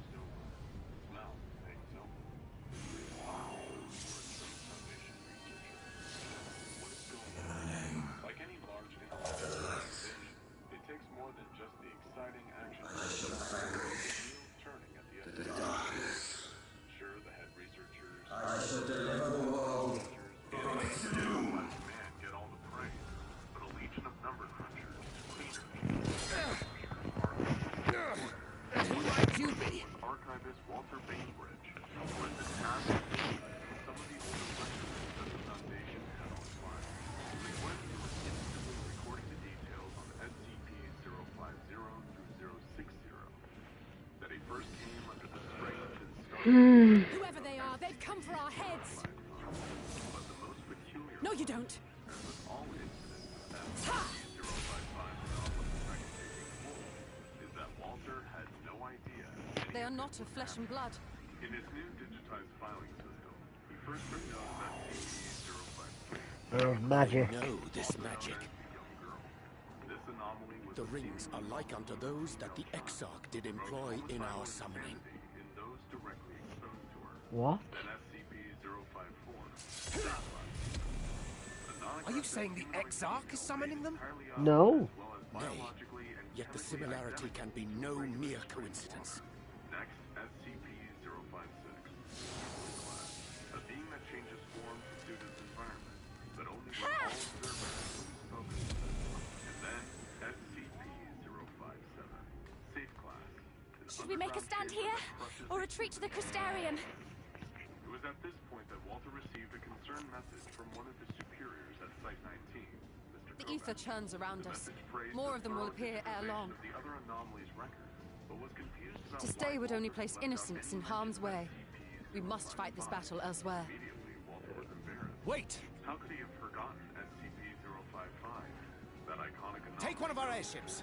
You can decide what to do on your flight to the Crystarium. But he'd be sure to look into it. A quick trip to the... You are a capable leader in your own right, Master Chai. The citizens of Yulmore chose well. It's settled then. To the airship! What struck him as strange was that all the files were filled out in pen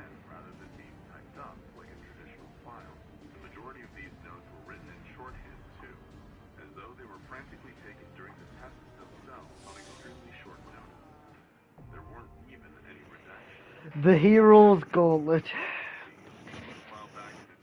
That sounds like a...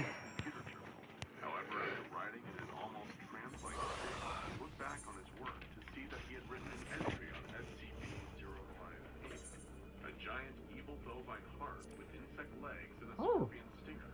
Strange, he thought. 460. That's when Walter got a call from Mr. Kovac on his Foundation-issued phone, and he didn't sound happy. He'd given Walter direct instructions to go back and digitize the files on 055, and instead he'd been working on 058. What was the meaning of this?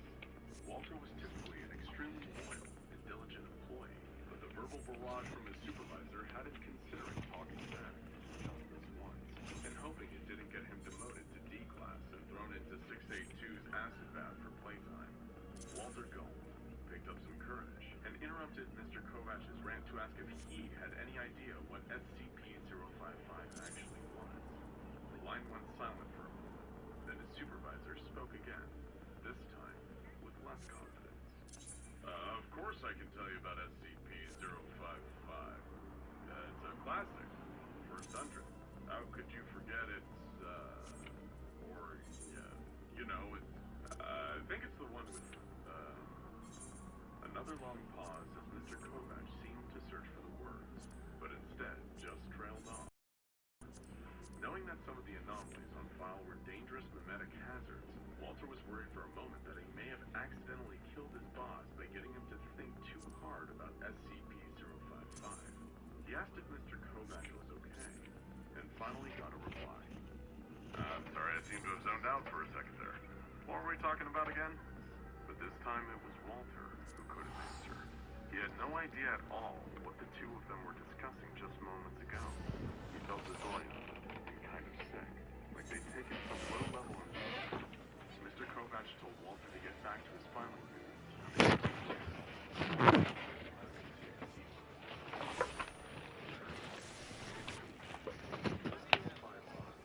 Go back and digitize that. But Walter had never even heard of SCP-055 if such an anomaly even existed. What was going on here? In that moment, Walter realized he was dealing with something much stranger than just a standard digitization job. After all, how could he properly complete his duties if SCP-055 seemed to be impossible to speak, write, or even think about, unless you were directly observing it at that moment? Walter had to know, and ask around the entirety of Site-19 to find the answers if he had to. Sadly, he was about to embark on a much more challenging task than he could have ever imagined. To paraphrase a supposed quote from something, all I know is that I know nothing.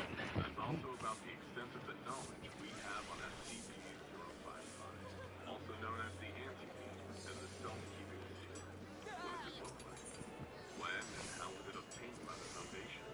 What are its anomalous abilities? Is this thing dangerous? We may never know. Because the only anomalous ability of SCP-055 that we're aware of is the fact that nobody is capable of obtaining any information about it. It's crucial to note that whatever 055 is, it isn't invisible or indescribable. Foundation personnel are entering a containment chamber and observing it without incident. But mere minutes after leaving the chamber, any memories of the particulars of 055 seem to spontaneously erase themselves. Hence, the self-keeping secret. But this didn't deter Walter. Perhaps his greatest advantage was that he didn't know enough about the thing he was investigating to know how futile his mission was. He wanted to know the unknowable, and a pesky issue like impossibility wouldn't stop him. He'd get to whoever he needed to at Site-19 to get the answers he needed. Of course, most people had no knowledge of the mysterious anomaly. The common response he got back from his colleagues was, 055? Do we even have a 055? Well, a realization of sudden memory loss, the realization of 055's existence, has been known to cause momentary stress. There are no known long-term physical or mental effects from 055's anomalous abilities. It's a fleeting idea in its purest form, like forgetting why you walked into a room. 055 could be the most harmless object on the Foundation's roster, or the most deadly. Either way, we just don't know. At times, Walter worried he was going insane. and everything related to it was gaslighting him. Was 055 even real? The one thing that proved to him that 055 must have existed is that its containment chamber existed. According to the official records kept by the Foundation on the Site-19 containment facilities, 055 is kept in a 5x5 by 2.5 meter square room, constructed of 50-foot thick cement, Faraday cage surrounding the cement walls. The report continues that access is via a heavy containment door measuring 2 by 2.5 meters, constructed on bearings to ensure door closes and locks automatically unless held open deliberately. 055 cell is one of the few to have no posted security guards, and any personnel working on other SCPs in the area are ordered to remain at least 50 feet from the geometric center of 055 cell, where the anomaly itself is kept. When he tried to explore further why the cell was constructed in this manner, he found that, surprise, surprise, nobody knew. 055 was an anomaly whose containment requirements were so mysterious that it automatically netted itself a Keter class designation. After all, how can you properly contain something you can't even hope to comprehend? There were plenty of rumors about the true nature of 055. Some of the more conspiratorial minds at Site-19 theorized that 055 was actually an autonomous or remotely controlled spy inserted into the site to observe Foundation operations, or even humanity as a whole. If you're on the more paranoid end of the psychological spectrum, this theory makes total sense. An anomaly that's physically impossible to remember, even when writings and pictures on the subject exist, would be a perfect spy. However, this was all ultimately little more than speculation. Walter was barely any further along than when he started. There were multiple points in his investigation where Walter seriously considered giving up. 84. Had a major breakthrough. Dr. Bartholomew Hughes and Dr. John Marichuk were two scientists that had performed extensive research This is 84, this one. and who, Walter hoped, might have the answers he sought about the self-keeping secret. These scientists were the first to discover the anti-mimetic nature of 055, performing numerous tests on D-class personnel to see if it was possible to create feasible written records, sketches, or any other records or impressions that could bypass its anomalous effects. The disorienting, memory-ruining effects of 055 also extend to any materials concerning 055. It seems to be a truly uncrackable code, but Dr. Hughes may have finally found some cracks in the armor. For starters, the fact that we're able to remember that 055 is an anti-mimetic is an ironic exception to its anti-mimetic qualities. This revelation also inspired another realization from Dr. Hughes. Would it be possible to discover more about 055 from the process of deduction rather than the typical induction? In other words, could they possibly learn about 055 by figuring out all the things it isn't rather than what it is? Dr. Marichuk designed an experiment with Dr. Hughes to explore this theory. They designed the experiment around a simple question. Is 055 not spherical? In designing the question to specifically find out what 055 isn't, they hoped to subvert the anomaly's anti-mimetic powers. Walter was fascinated by this potential method of getting answers. Marichuk and Hughes found that, while the questioning process for those exposed was often arduous and frustrating, they could now definitely say that 055 is not a sphere. It is theoretically possible to discover the true nature of 055 by an almost endless barrage of deductive questions, though whether command would authorize the resources for such extensive testing is still an open question. Walter, in his desperation, begged Marichuk and Hughes for clearance to view 055 himself. The curiosity had become too great during his search to just walk away from the single fact that 055 wasn't spherical. He needed to see the place. And after several weeks of filling out forms and cutting red tape, his wish was finally granted. Walter Bainbridge was allowed a private audience with SCP-055, the subject of his months-long obsession. Outsiders observed that Walter spent just over an hour in the containment chamber, taking photos, drawing sketches, writing down notes, recording audio logs, and reciting memory mnemonics. He was pulling out every stuff to counteract the anti-mimetic effects of the self-keeping secret. He was adamant that he would not be defeated by his non his time in the 055 containment chamber was over, he retired back to his office to finally digitize his exhaustive findings, so that his supervisor, Mr. Kovac, would finally get off his bed. Walter smiled, took a deep breath, and began to type. SCP-059, Keter class. This anomaly is a radioactive mineral that emits a unique radiation known as delta radiation. Exposure to this radiation has caused strange fungal growth. Oh yeah. Infected. Wait, what was this supposed to be about again? Oh well, it couldn't have been that important. The esteemed Dr. Thomas Morstead entered the cell of the anomaly. He'd been warned that he'd been chastised by his colleagues. Wait, what? But who in the Foundation could tell him what to do? He was the best at what he did. Maybe the greatest in the whole Okay, history of the this here As he entered the room, we are able to take out. SCP-049 bid him welcome, cordial as always. So polite, in fact, that you'd never guess you were talking to a killer. Dr. Morstead knew the truth of what he was dealing with, but he also believed he could This here we can look at, but not take out. exercise the This here It was the meeting of two great minds.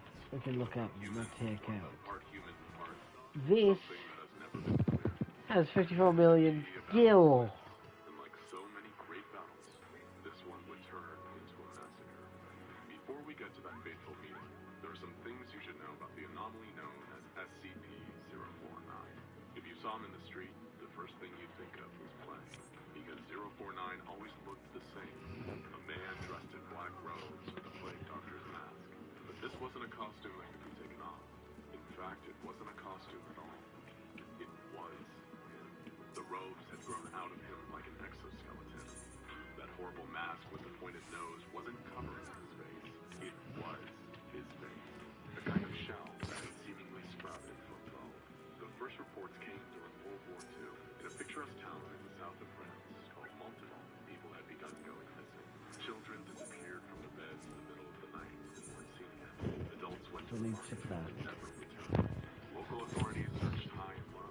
They scoured nearby woods and dragged the Central. witnesses, but nothing was found. Because what was happening to the criminal, there was no clue they could stumble upon or eyewitness who was the case. No, this was something else. Something that the townsfolk could never understand. Word spread, and that's when a search and discovery team was sent from the Foundation.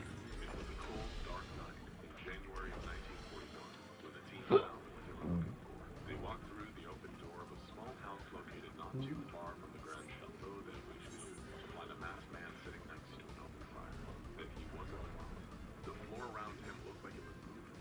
Upon closer inspection, the team saw that the floor was covered with writhing, grasping bodies. It's patience, as they called it. Bienvenue chez moi, said the thing. Welcome to my home. Those so-called patients crawled towards the team, tendency to cause harm. Shit. The hostiles, now known as SCP-049-2s, were deemed dangerous and had to be eliminated. So we need A to put sight of the scene blizzard, that didn't bother 049 in the slightest. He fire, just sat there, occasionally looking up thunder, and writing notes in a leather-bound book as his patients were gunned down. and Once the transport. carnage ended, it So if simply we jump closed off our its book, bike, stood up, and allowed itself to be escorted away. And that's the story of how 049 ended up at the facility, becoming a guest of soil, staying in a standard secure humanoid containment cell, Research Sector 02, Site 9. The few that came into contact with 049 remarked that it was a pleasure with its impeccable manners, vast knowledge of medicine and human anatomy, sharp tongue, and stinging quips. They almost became spellbound listening to it, caught in the throes of its charms and skill. With the simple touch of its hands, it would drain the life from them. That's why SCP-049 was classified as a nuclear. That's why armed guards were always stationed outside the cell. It's why doctors took great precautions when in its presence, and it's why Dr. Morstead should have been. Remember, when 049 was discovered in France, it willingly went to the scene, like it was happy it had been found, as if it had planned its own capture. When it arrived at the facility, it didn't act like it was contained against its will. It was like it was returned. Initial findings as to the biology of 049 were that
That's not gonna do anything. I'm gonna go to Azizar. Plague and pestilence everywhere, and the meaning of its existence was to rid the world of disease. Humans, it said, contained a virus and had to be cleansed. In the first days after arriving at the facility, 049 didn't seem to pose a threat to humans. It was quite friendly with them. It seemed aware of the fear it caused in staff, and would often go out of its way to make them feel comfortable and safe. This was a ruse, or a canard, as 049 liked to say. It had no intention to help humans. No, it had come for humans. It wasn't trapped. It had set a trap. One of the first people to truly upset 049 was Dr. Raymond Ham, a well-respected physician that had twice been a contender for the Nobel Prize for his more mainstream work. What had confused Dr. Ham the most was not 049's close-like expertise or even his ability to reanimate the dead, but the fact that 049 was somehow able to pull a seemingly endless supply of surgical tools from that bag. Sometimes he would pull out objects that were somehow larger than the bag itself. It was as if the bag connected to somewhere else. That's what Dr. Ham wanted to talk about backstage with 049 on one side of the cell and Dr. Ham on the other. He asked, how is it that you can produce a great quantity of tools from that bag? I've observed you that you are doing the impossible. Do you? Replied the scourge, the great death, cannot be fought with a hammer or sword. I am merely the product of my imagination. What I recommend you to understand are limited by your imagination. It stopped for a second as he stared at Dr. Ham. I expect you are unworthy. It's not a damage. It's just a call. You have seen what I have seen. You would not utter such a thing. Dr. Ham pulled out some papers from a briefcase and approached 049, holding them close enough for him to read. You think that Dr. Ham pointed to the results. Those animals you say heroes, they were not diseased. They were perfectly healthy until they died. Your so-called heroes turned them into something quite terrible. We found that if they were left alone, they began to eat each other, and then themselves. 049 did not respond. After a brief pause, said, a good day to you. Please close. You should get me. And turned the conversation to the the bag, demanding that 049 let it be inside. Very well. 049 said. Inside. 049 began to pull a series of long metal poles out of its bag, followed by a rolled-up curtain that had hung between them, creating a kind of medical tent around Dr. Ham. It seemed to stare for just a moment into the observation camera outside of itself, flipping the curtain shut. Dr. Ham was discovered 3 hours later, crawling around the floor of 049's cell. Now another mindless story. When he was retrieved by security, Dr. Ham didn't get the incinerator treatment, but he did receive a fatal dose of drugs. At first, a removal team was sent to 049's cell, but it had said there was no need for special extraction. They would go willingly, wherever they wanted to go. It was not, they said, an enemy of the people. The Hippocratic oath forbids me to hurt a human being, it said in walking to the interrogation center. My only desire is to offer you my services and expertise. The floors and walls of the interrogation center were painted a bright white. Even the table was white, which contrasted with 049, a mass of black sitting in the middle of the table. During the interrogation, it refused to admit or even accept that it had killed Dr. Ham. I cured him. I removed the pestilence from his body, it said. It was later asked if it regretted its actions, to which it replied, well, one always regrets the loss of a colleague for any reason, but I stand by my actions. The pestilence must be abated before it is too late. Every 2 weeks from that point, 049 was given animals. The scientists at the facility observed it time and again, touching the animals, killed them, before producing a saw or scalpel and opening them. Organs would be carefully removed with perfect precision. It was astounding to even trained surgeons just how talented 049 was. I require a close relative, said 049 one day to a young doctor. To express shock that it was asked for one of the doctor's family members. I need said 049. Not your real father. There were several instances of 049 displaying a crude sense of humor. Staff would almost forget that the thing that they were talking to wasn't human at all. And it was Dr. find the great ape, orangutan, that had been rescued from the rainforests of Borneo, only to be taken to 049's cell. Then one day something changed. 049 told Dr. Morstead that its work was done, that it accomplished what it wanted to do, and could someone remove the cured animal from its cell? I think you'd find that it's quite the work of art. A triumph, 049 said through the intercom. When the removal team entered the cell, they found the orangutan, or what was left of it. It was lying in the corner of the cell. The top of its skull had been removed, leaving its brain exposed. On its face was the expression of relaxation, and from its mouth it issued very soft squeaks, like that of an infant. 049 said, "Tell Dr. Morstead that its rage mechanism no longer exists. I've removed some reason and made some changes to the hypothalamus and the system. It is cured and quiet." The next day, Dr. Morstead announced that he wanted to visit 049's cell himself, after which he heard a chorus of disapproval from his colleagues, all telling him that 049 was having too little. Dr. Ham was sick, replied Morstead, and 049 has assured us that he would never take another human life. He never lied to him, nor to take him at his word. It appears that 049 had created the perfect specimen for what was next. Dr. Morstead had to know. Everyone is sick, 049 told Dr. Morstead after the two had talked for a couple of minutes. The great pandemic has started. Fear not, Doctor. I have a cure. No longer will you spread. I'm afraid you are wrong, replied the doctor. This pandemic you speak of does not exist. We can happily live with our pathogen. It does so alone. Dr. Morstead became angry that he couldn't refuse to 049. I'm afraid you are suffering from paranoia. It is you who must be cured. You have no right, said 049. What are you doing? Shouted Morstead. You promised you wouldn't hurt a human again. I'm not hurting. I need you. 049 said and leapt across the room in a flash, placing a hand on the doctor's head. Morstead slowed to breath. They were being watched in the observation room, and this had gone too far. He had to be moved to the containment cell permanently. Mobile Task Force Epsilon 11 was right on the scene and burst through the door. Now imagine this. 049 said to himself.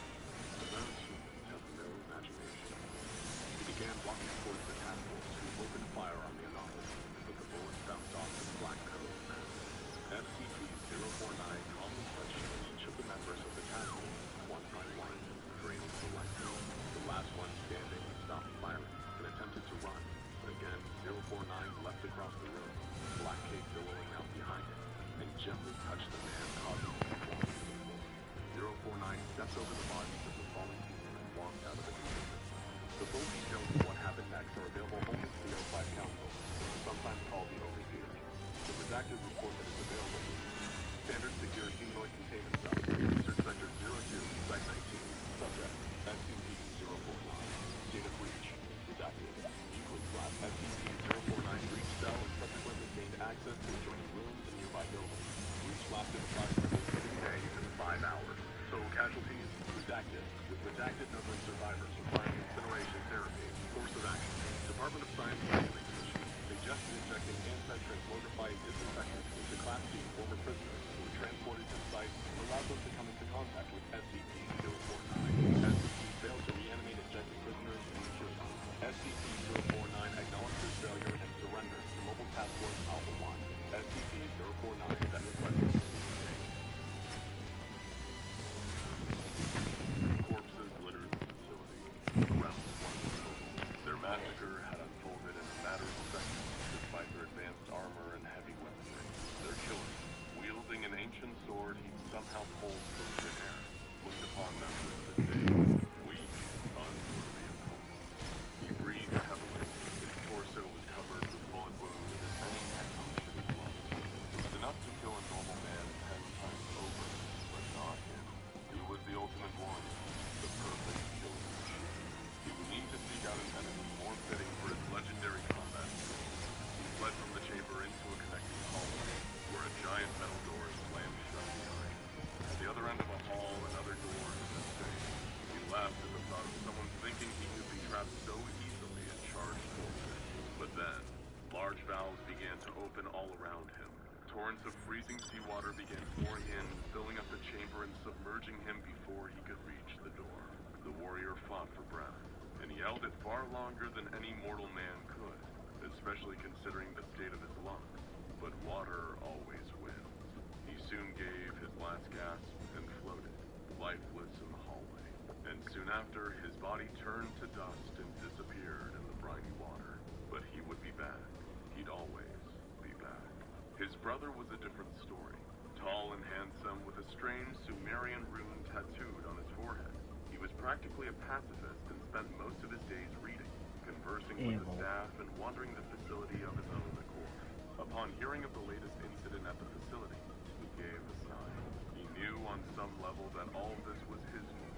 It'd been centuries, millennia, but was it too late to make things right? 6 days later, the two were standing face to face. This meeting had been a long time coming, but it was always destined to end in blood and pain. The man with the runic tattoo was unarmed. The only thing he carried was his regret. The warrior, eyes full of burning fury, drew his sword. And not long after, a head hit the floor. Who are these two strange men? And what is the significance of this fatal meeting? In our own universe, these two may never meet again. But that doesn't mean there isn't a universe out there where they will. And it is that universe where today's tale springs from. The story between these two began a long, long time ago, when they were both set on a course of destruction. But to learn how these two finally met once again, we only need to go back a few years. While they seem more human than a lot of beings under the SCP Foundation's watchful eyes, there's no doubt that these two are anomalies. They're known as SCP-073 and SCP-076, but better known as Cain and Abel. From the name alone, most people with a basic knowledge of the Bible could tell that these two have a connection, but the particulars were largely a mystery to the Foundation. They wanted to know how much of the story was actually true. SCP researchers approached SCP-073, aka Cain, and asked if he'd be interested in reuniting with his brother one last time. It took Cain 3 days to answer yes, but on one condition, that he was the only person who could afford the mission. The Foundation mulled over this requirement for 3 days before the O5 Council finally made a decision. Cross-testing approved. These two brothers, separated by millennia, would finally meet again, and the SCP Foundation would get to watch what happened when they did. Of course, for safety reasons, the cross-test would take place in 076's containment facility, a bedrock chamber 200 meters beneath the sea. That would be the closest thing to safe this fateful meeting could ever be. Though safe was really a relative term when it came to SCP-076. His escape attempts were as frequent and unpredictable as they were deadly, and everyone who ever worked with that he was. To the untrained eye, it would seem strange to create such a complex facility for a 3-meter squared stone cube, known as SCP-076-01. But the cube isn't what's being locked up here. The real danger comes from the corpse stored inside, known as SCP-076-02, but better known as Abel. He's a lean, olive-skinned man who appears to be in his late 20s, but his most distinct physical feature is the fact he's covered in an elaborate network of arcane and occult tattoos, largely of scowling, demonic faces, similar to those found on members of the Yakuza. Whenever Abel's corpse reanimates, as it does at random intervals, everyone in his vicinity is in terrible danger. He's capable of pulling bladed weapons out of miniature dimensional rifts that appear around him, though he does this so quickly that it seems as though the weapons are simply materializing in his hands. Despite the increasingly complex efforts to contain him, Abel has been able to keep containment and go on brutal rampages multiple times, killing scores of Foundation personnel in the process. Abel possesses superhuman strength, speed, and durability. During prior containment breaches, he's been able to shrug off rounds from 50-caliber machine guns. He's torn through reinforced steel doors. He's even swatted bullets from both handguns and assault rifles out of the air with a flamethrower. Only killing him can truly end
ecological catastrophe with his mere presence.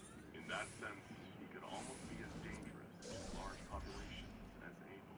However, Cain's danger to flora is only one of his several anomalous qualities. Another is extraordinary mental capabilities and a near-perfect memory. His memory and ability to recall is so good that some Foundation personnel have suggested using Cain's mind as a kind of backup server for the Foundation's collective knowledge. But perhaps his most well-known anomalous trait is his ability to act as a kind of immortal human voodoo doll. That's right. Any damage inflicted on Cain causes no permanent injury to him and is reflected back on the perpetrator.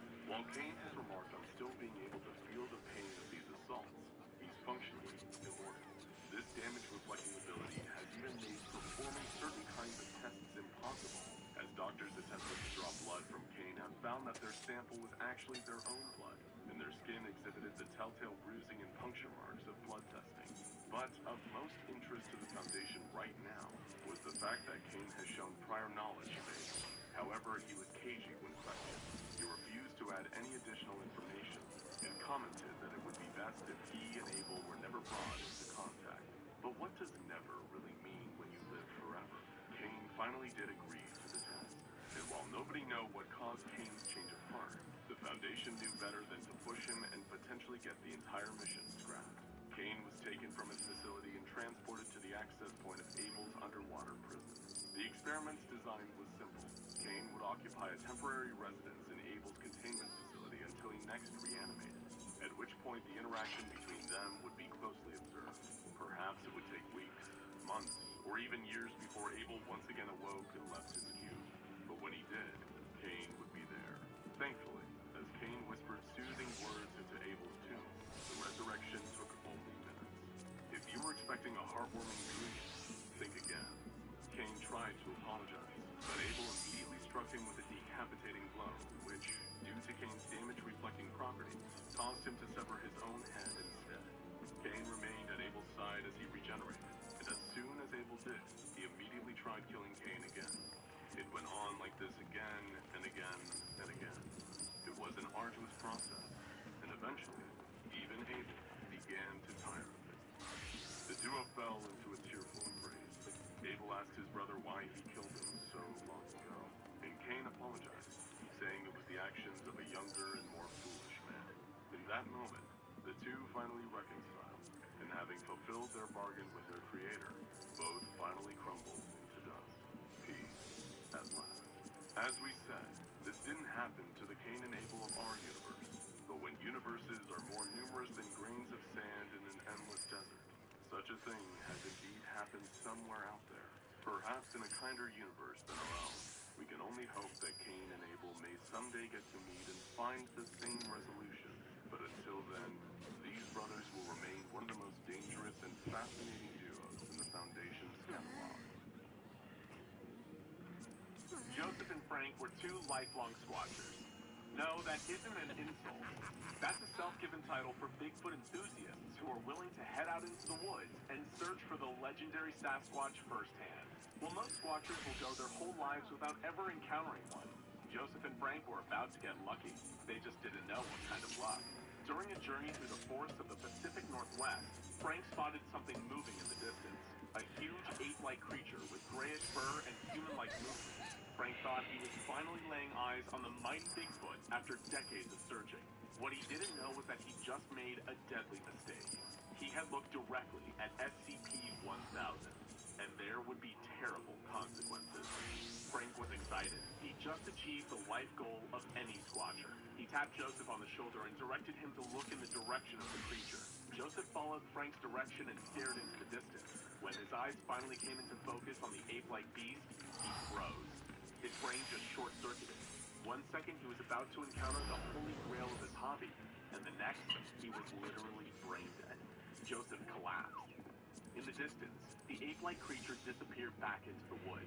Not that Frank even noticed. He was too busy trying to wake Joseph, but it was no use. Joseph was gone, and Frank had no idea why. The headlines read, "Bigfoot killed my friend." Most people either ignored it or laughed it off. Just a couple of cranks goofing off in a forest and one of them had dropped dead. Who cares? Well, one organization cared. The SCP Foundation. Mobile Task Force Data 1000. The Foundation's specialized SCP-1000 detail were alerted to the reports. They sprang into action, tracking down and detaining Frank for questioning. They process 1 million loony Bigfoot lovers every year and usually find nothing, but the death of Frank's friend... Hi, Samuel here. Eureka Gearing Explained. Simplified version. As you run around Eureka, you'll be fighting monsters and things, and you'll be earning this currency. Protean Crystal. I'll probably mispronounce it. You will take the Protean Crystal and your original gear, your original, when you get to level 70 gear, such as like this antiquated Failmail bow, be taking this, you'll be turning it in for the currency that you earn right here to Geralt.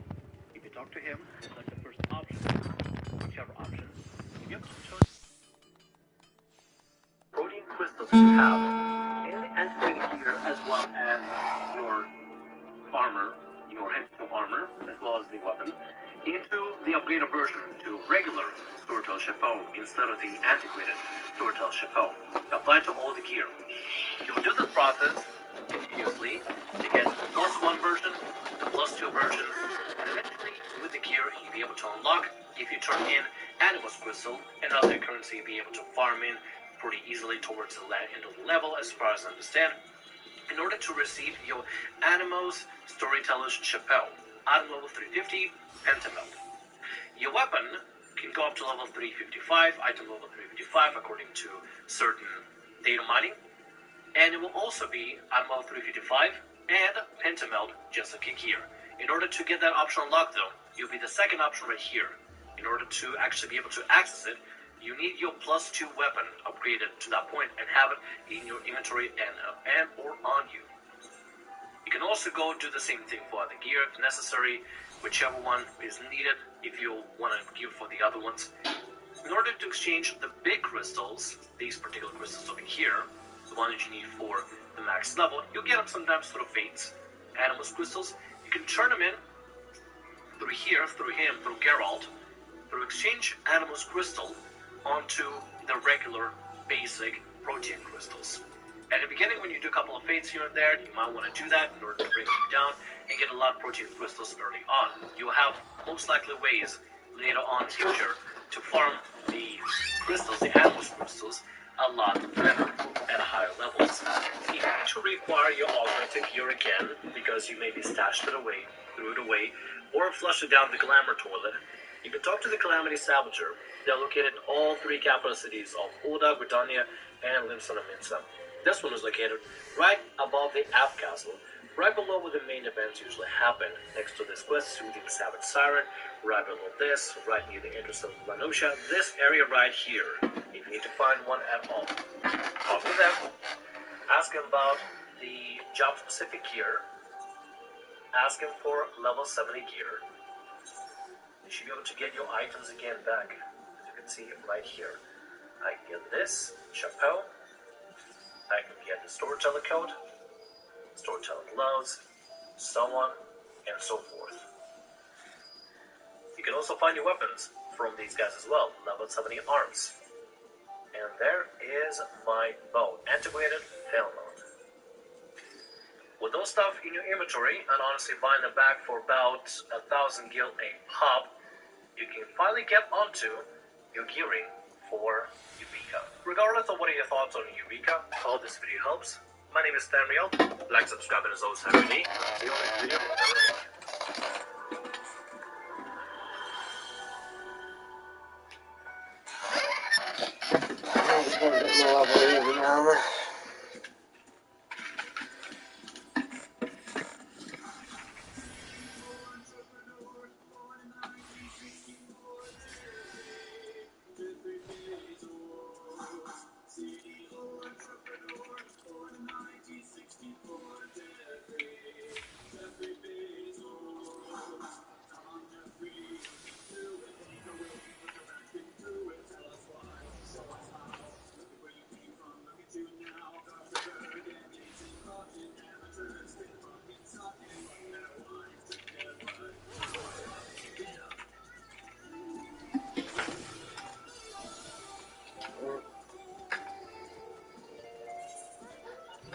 Well, there we go.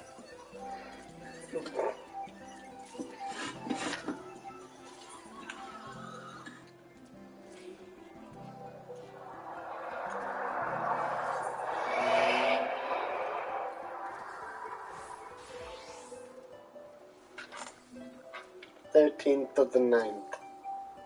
Tomorrow, 12th.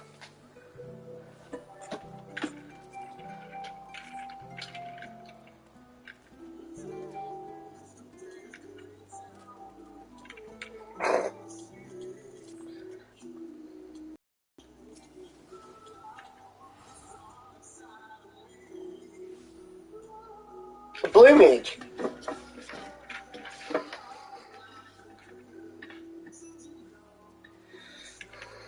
I can become a blue mage. Maybe.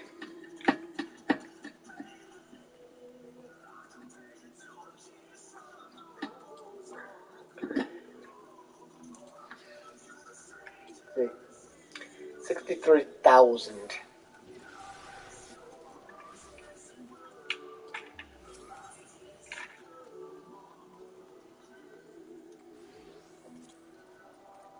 Look at this, which is 84,000.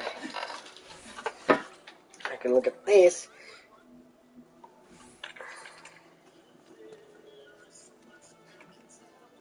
Four, five, five, five.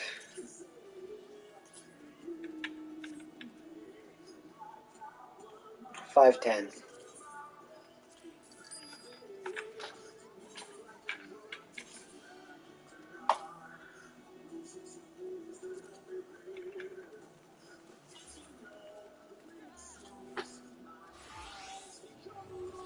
Four, five, five.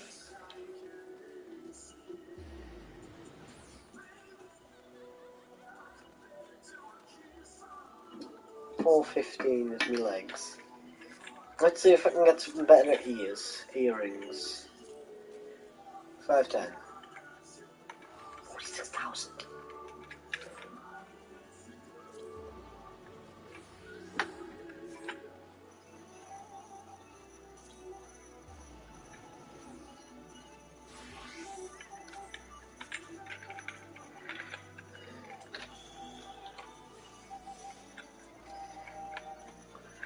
If I go C, no, if I go minus, and I go to the Crystarium. Cost 99999. No, actually. Stop listening.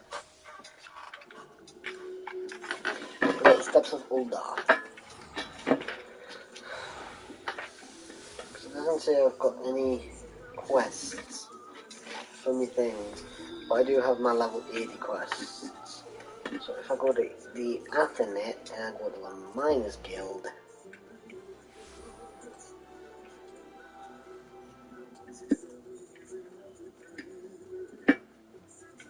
there we go. I've got a quest from this person.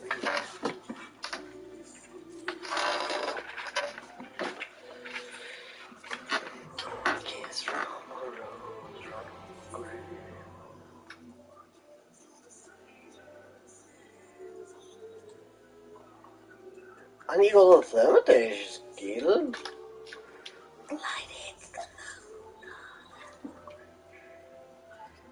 A kiss from a rose from the grave. Thermitage Guild. Now that your roses are blue, the night hits the moon of a grave.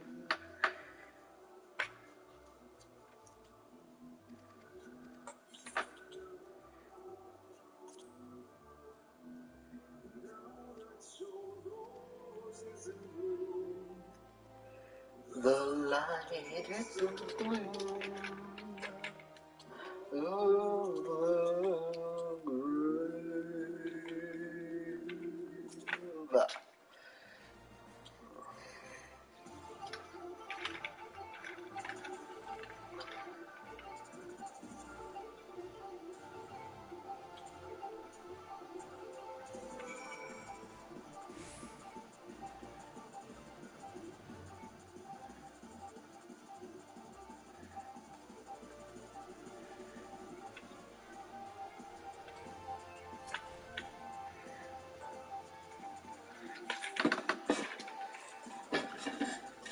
Oh no, there we go.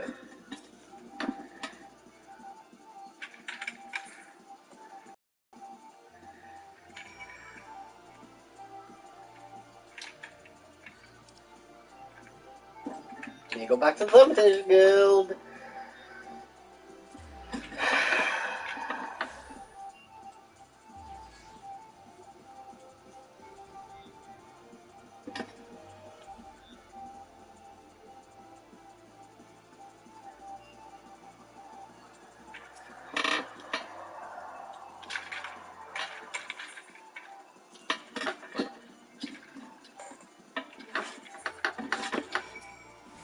Make it to you again.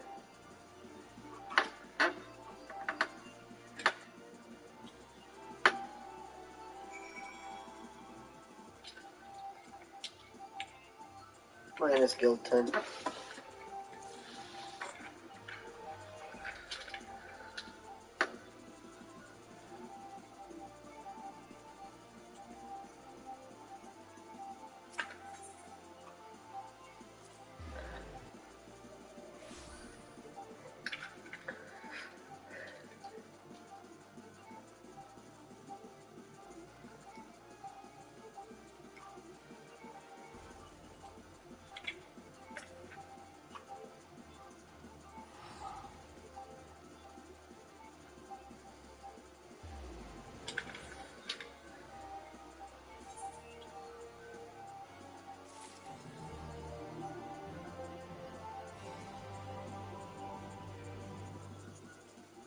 That's it.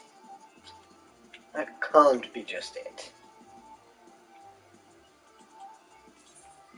I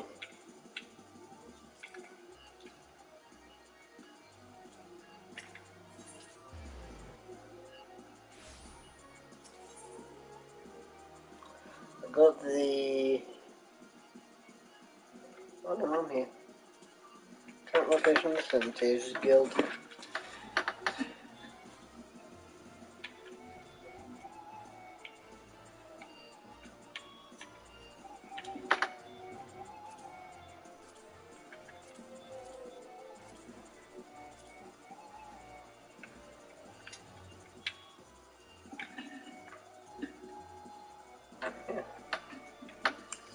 I need to somehow level up my earrings. Can't destroy those until level 1. These are all 510, except my legs, which go up to ridiculous prices.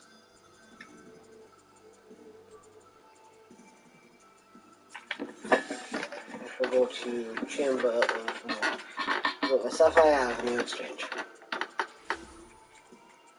Welcome to the Sapphire Avenue Exchange. So legs.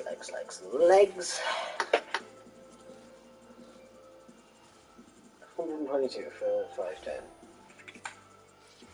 This is 480. 150.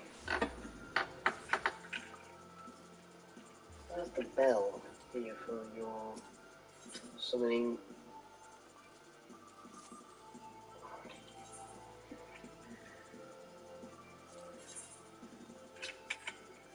I thought you were selling items, not you.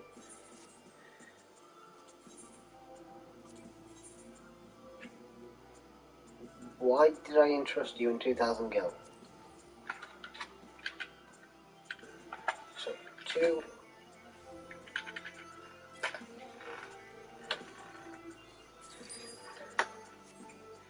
Thank you. You. Miss Dragon Girl.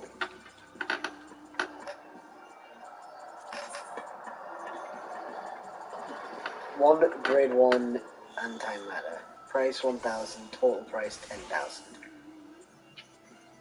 Adjust price. Asking price 1000, total is 10,000.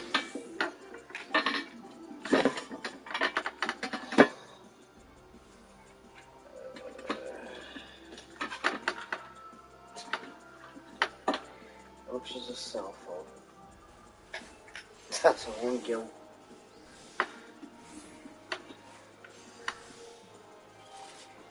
cancel. Can I just return items to inventory? Ffxiv sale history. Oh wait. My bronze ingots got sold.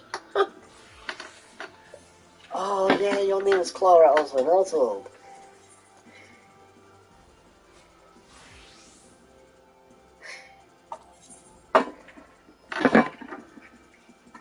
Well, sell that.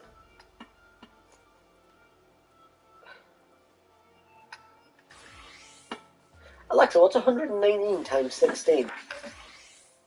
119 times 16 is 1,904.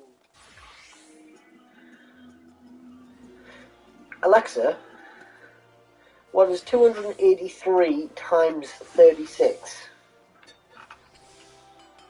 283 times 36 is 1,188.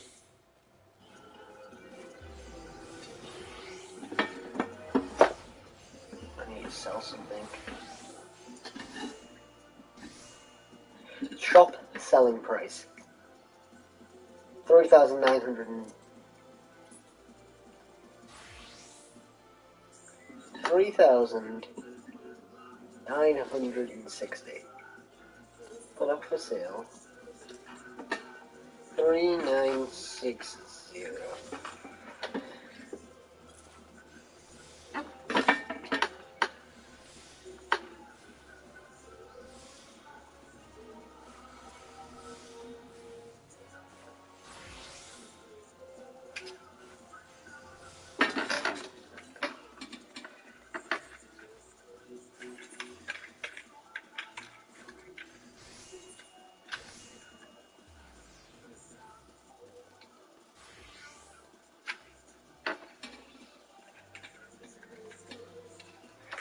I was selling the item until. Right. What are you?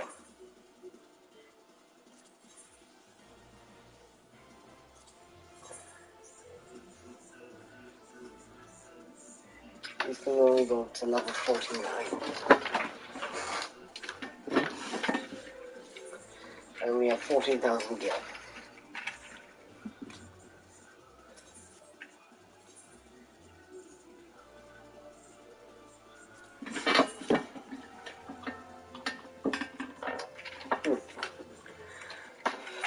I'm gonna go to the not Gilmore. Crystarium.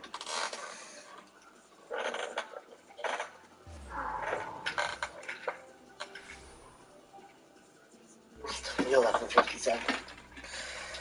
And everyone went off. Who are you? You look cool. No.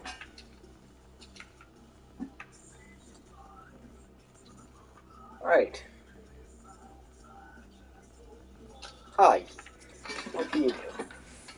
You're retainer. You're the retainer. You're materia.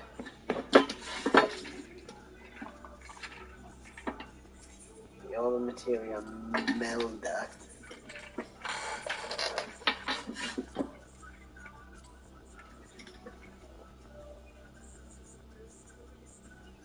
$430. And then that's the dude that can put materia on. What are you? Oh, Edith. So we go to the opposite side. Over here. I think all of these are stores. Yeah.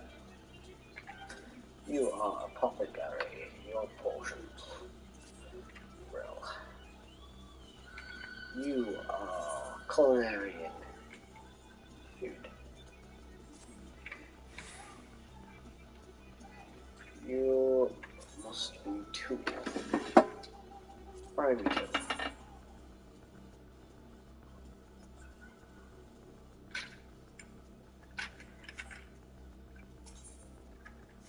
Okay. You're just tools for random shit. So up here.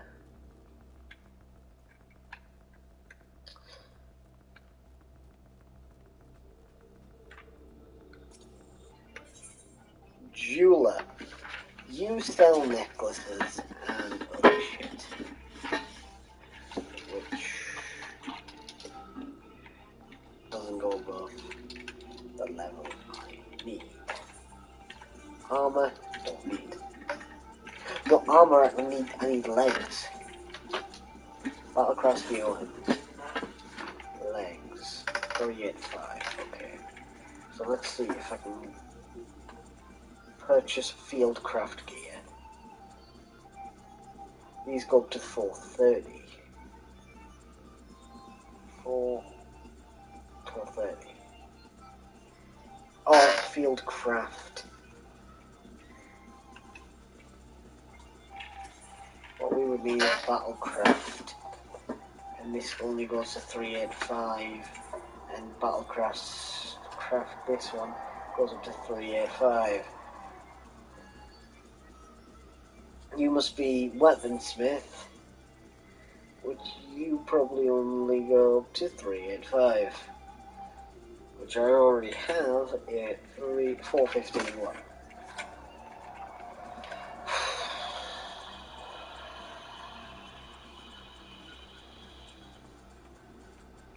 What are you? Material. What are you?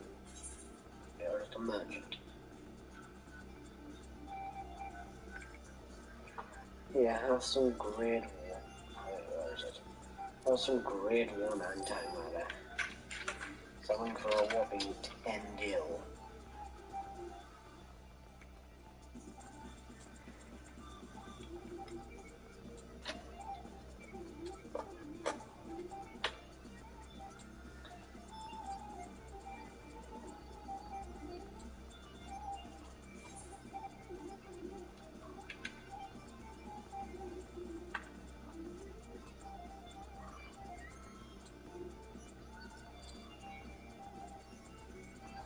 Repairs.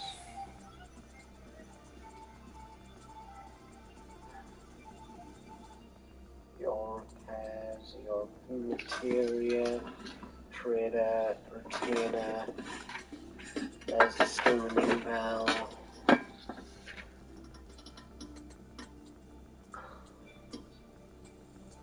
Hunt, repair. There's a trader to the left of us, right here. What kind of trader? I don't know.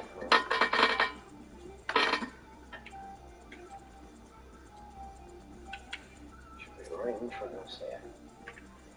Clan Muxney. Okay. What does it look like? So if I go to the Black Shroud, no, if I go to La Necrosa, Loan La Necrosa, and right next, it looks like this. It looks, so if I go back to the Crystalium, which is Northernland, the Crystalium,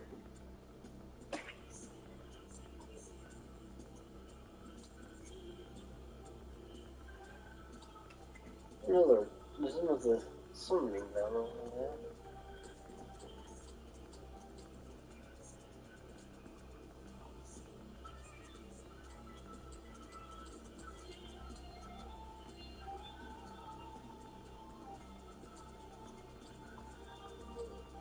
Airship Porter. Huh! I must need to go to the Foundation. Because I know the Foundation has one.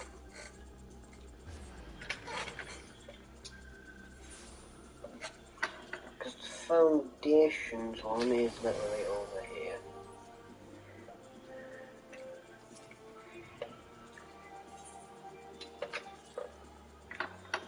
And this only goes up to 275 gear.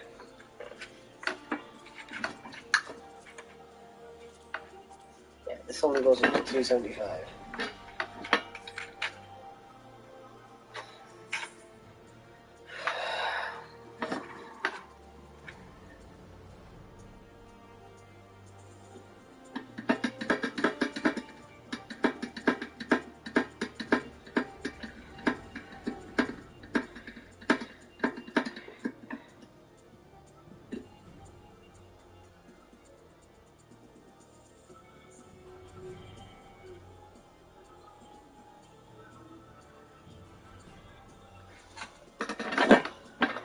what do you do with antique gauntlets from...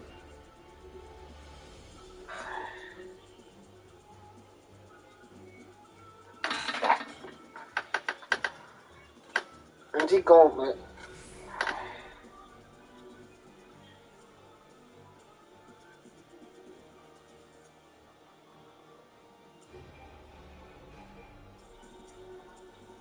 Antique gear can be turned into the NPC Karkalan in Mordona.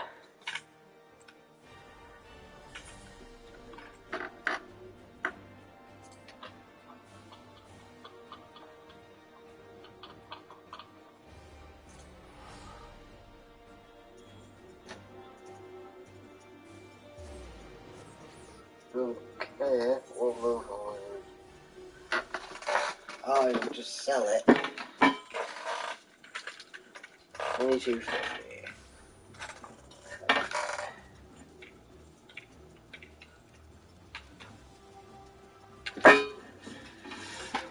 $22.5. It's a lot of filling. Like this.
What is either?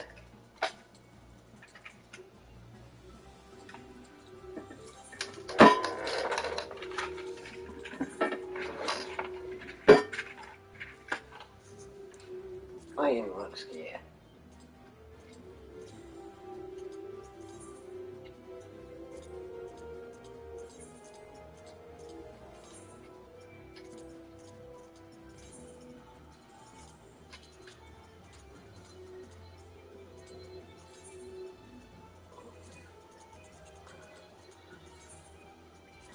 Vintage equipment. Okay. So it has to be along this line here. So we're gonna go upstairs. So this is 21.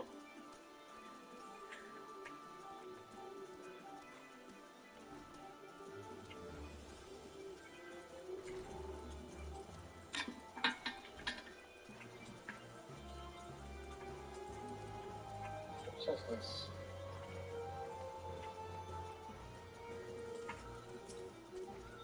Is this Tartar? No, get away. No. What's this here? It's no one.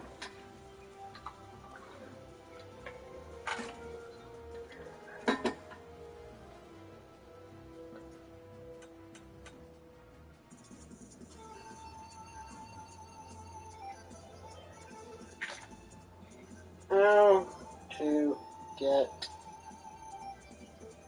Gil fast enough Ffxiv.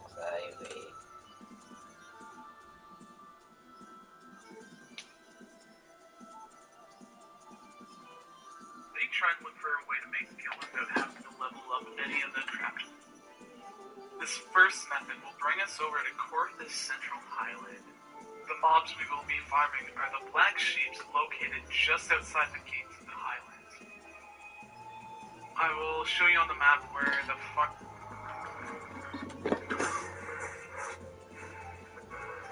previous location, the Central Highland. Market. Depending on the time and day, the price will fluctuate. The mobs will also tend to drop their skin, which still sort of okay on the market, farming for giant toads in western Finland. On that, and I will put a link in the description box down below to a Gamer Escape article that tells you exactly what you need for each rank up. A good way to get the Grand Company seals for rank ups is from doing leveling roulette, so that can help you a lot, because you need to reach Sergeant 2nd class to unlock Expert Delivery. Time to load into a leveling dungeon, because this gives me these.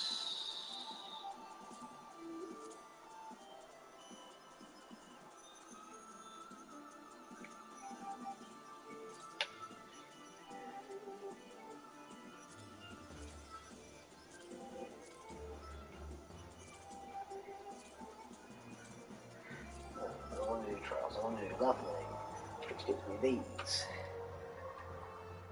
3,300. I need a fuck ton.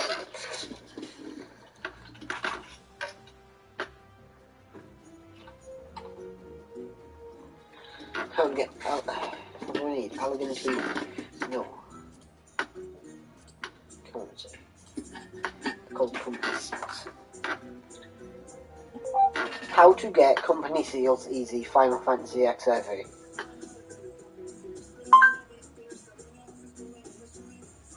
Grand Company seals. Why are they important? What are they used for? How do I get a lot of them easily?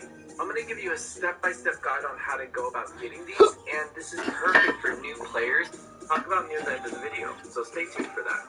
Hello everyone, my name is Steph. It will take a little... that subscribe button down below. Listen, it will be one of your level 20 main story quests, the company you keep. It does not matter which Grand Company you choose, as you can always switch later. Once you unlock your Grand Company, you'll want to rank up, which you do by turning in Grand Company seals. I will not be going over the Grand Company as a whole, but just how to farm the GC seals, or Grand Company seals. I will make a different video for understanding the Squadron and Grand Company and why it's important. I will go over step-on-step on how to do this part, so let's focus in on it. This is our outline. I will be showing this from the Twin Adder or Gridania's perspective, but it's the same no matter which one you pick. We are shooting for 5 promotions here. That will unlock our prize, which will be an easy method to farm GCs. You should be able to unlock these in one go, which for me personally, I do recommend. I don't like doing something and then coming back to it. If I can get it all done in one go, I prefer that way. It will take you a few hours, but it is so worth it. First, we get the recruit status after the completion of level 20 main story quest, Woods will be done. After this, you're gonna start needing seals in order to upgrade. The first upgrade, or rank or promotion, is gonna need 2,000 seals. When you start the Grand Company, you're going to unlock the hunting log. With your newly unlocked hunting log, you'll want to do this first. You're going to kill a few enemies in builds or so. The reason I recommend doing this first is that we're going to have to complete rank 1 for one of the promotions later, so you might as well get it out of the way now. You will have had it gone far enough in the story to have access to these other places or know where you're going. You can always look things up or where the enemies are located. It doesn't really give you the specific, but more the general location. But once you complete the hunting log, you may ask, well, how do I go about getting GCs now? Because I completed the hunting log and there's really no other way I know of. Well, one of the ways is fates. Fates are like public events out in the world to come and help you. The second method is the method that I actually recommend, and I think it's the fastest and the funnest, and that's leveling roulette. You're going to probably get bonus seals for being the adventurer in need for the leveling roulette. Rocking a DPS? Well, it's still actually kind of worth it. If you queue for the leveling roulette, then you can do main story quests while you're waiting for your queues to pop, killing 2 birds with 1 stone. If you've been watching any of my videos for longer than a week, then you'll know that I really like to be as helpful and efficient as possible, and always try times quicker. Any dungeon you do, you always want to roll on your gear, greed, or need. Need means that particular only time you should pass, turn in a certain amount of seals. After that, you'll keep turning in seals. Best and easiest, most passive way.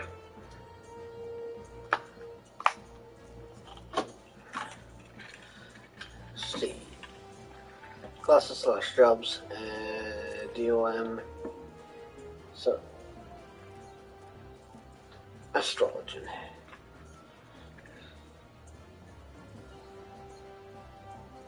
How to unlock astrology.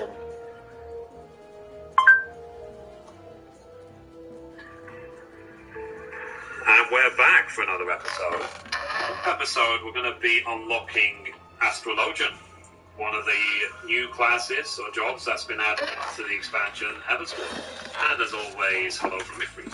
So, to do that, you need to come to the Athenium Astrologicum in the Pillars, which is in Ishgard. And to get to Ishgard, you need to have done at least in the Foundation.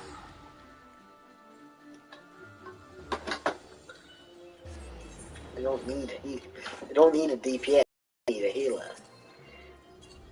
If I get Astrologian, which is upper level, so I can go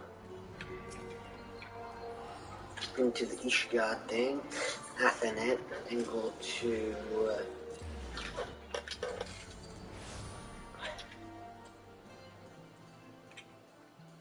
so what's your sign? That is what I want to go to.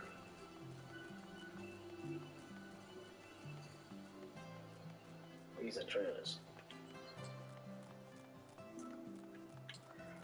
If I just sprint around this corner here, into this door. Yes. Yes. Then this gives me astrology shit, which is level 30.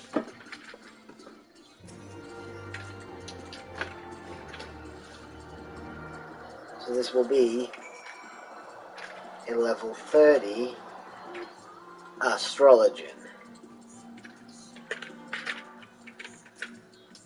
I can do leveling dungeon at level 30.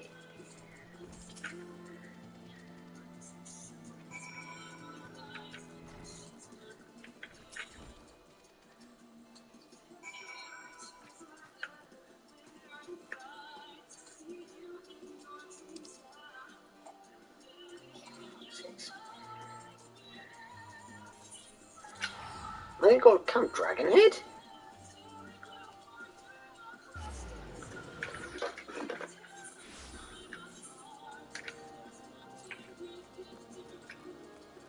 Can I?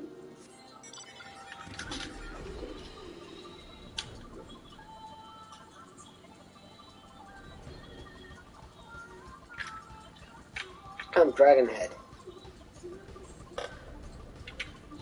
Of course I can fly in it.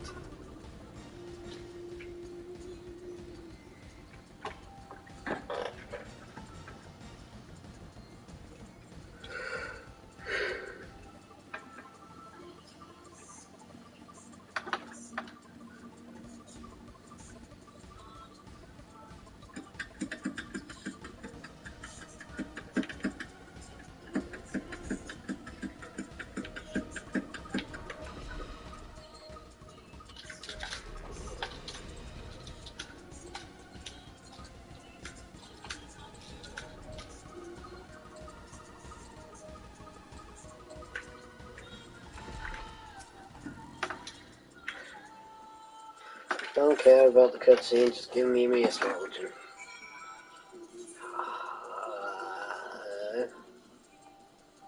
Quarry Mill. Let's hop over. I'm spending more of my money.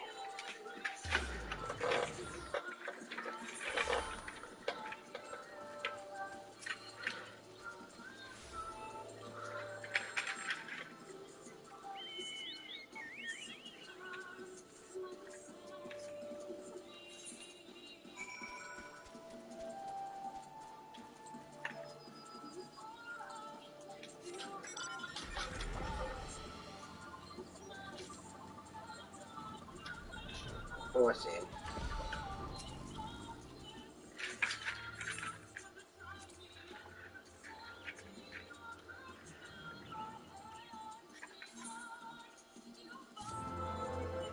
We complete that.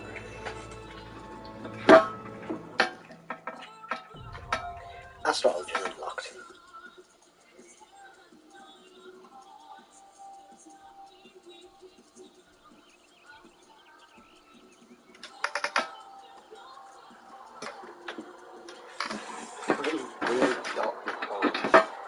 What's this?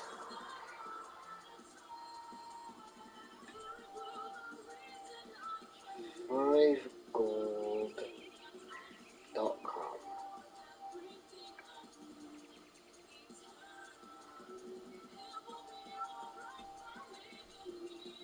Final Fantasy, select the server, EU Zodiac.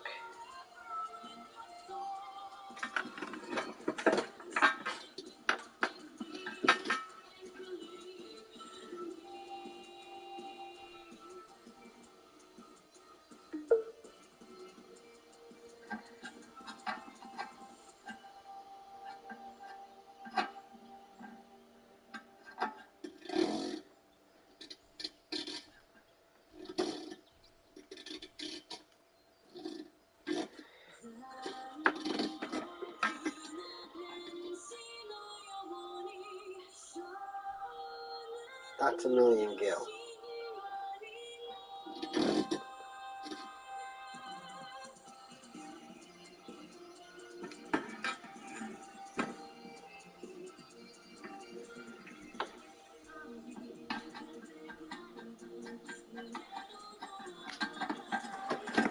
I don't go ahead. So, I got the astrology.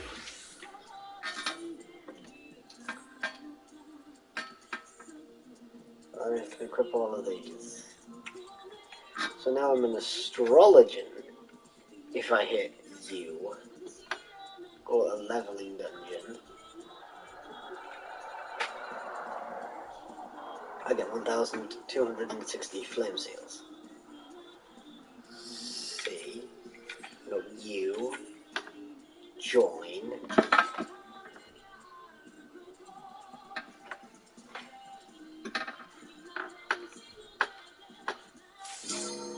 Straight away. This is the first time playing astrologer.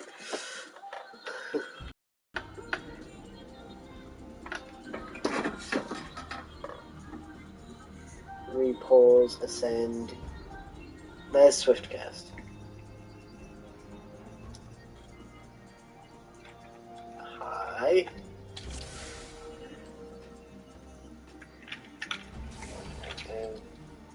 I'm a healer. Which I'm usually not. As you can tell, like, oh no, this is a level 20.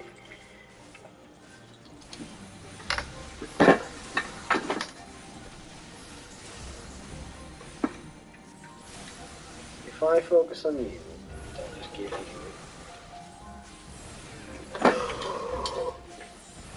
This will be easy!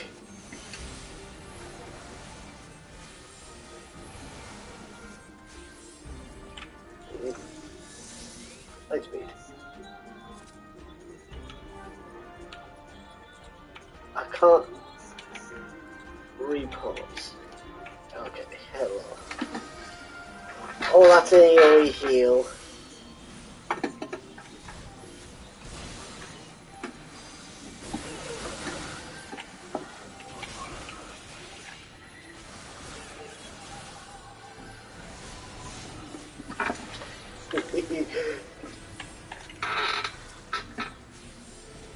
Heal. Heal. Heal. Multi-heal.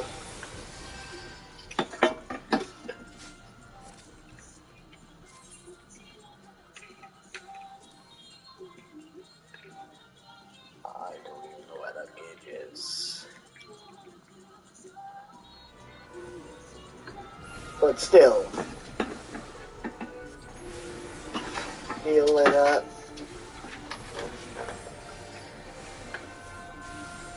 Oh, it's Haladari. Oh, I'm healing myself. No. The attack. Heal! Heal! Give me XP for healing you! Repulse is probably... I should put tool tips on.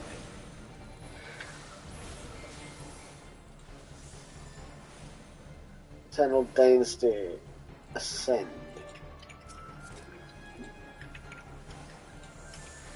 Lucinda. Magnific. But heal.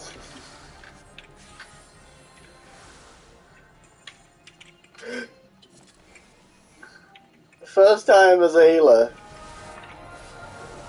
It's like, ah, nope. Nope.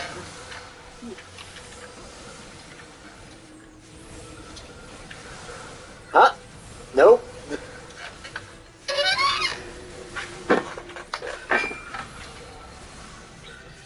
Huh? Nope. Huh? Nope.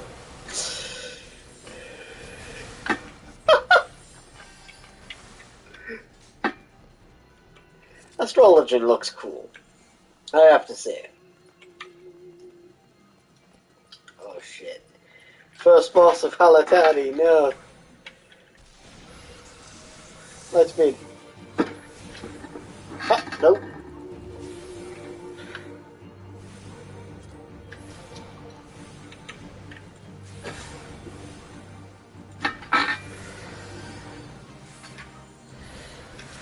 No, we're actually.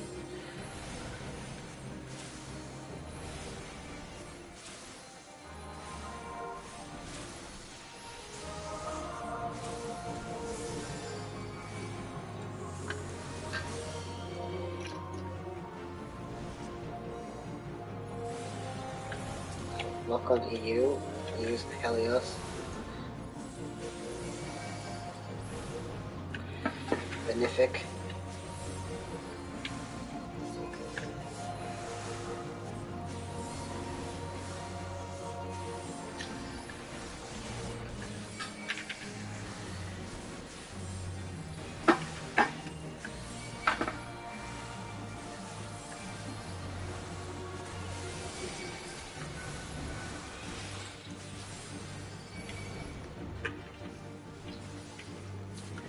No one else is losing health. Except you.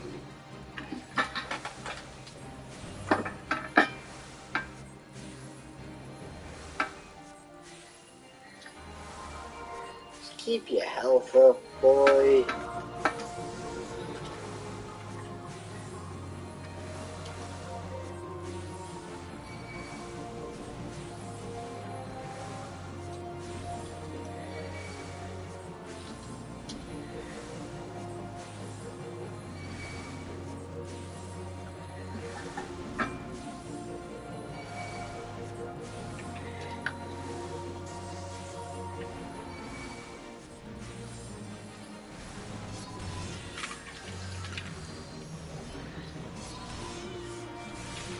I should be close towards you. Oh shit, and I lost.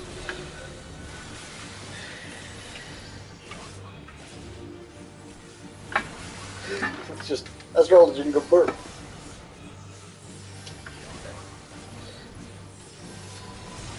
Time to actually damage. Swift cast, Eternal Dignity. Sunder! Ah.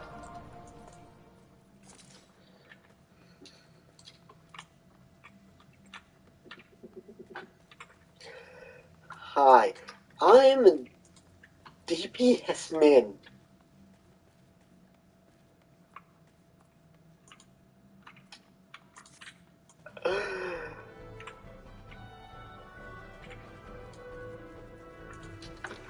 As you can tell, I'm playing fucking healer for once. And my team is dying.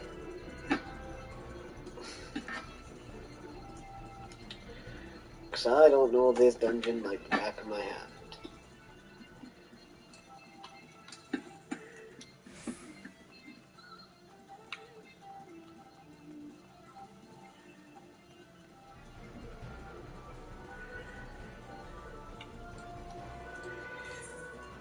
I should have looked on the map.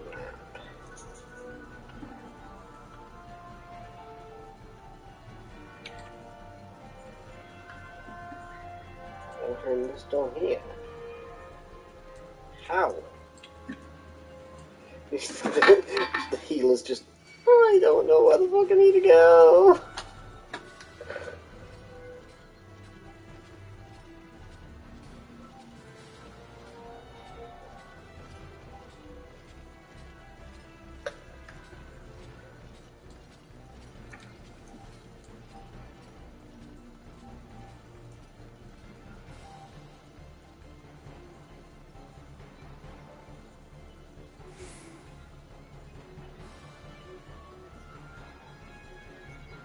Oh yeah. Oh yeah.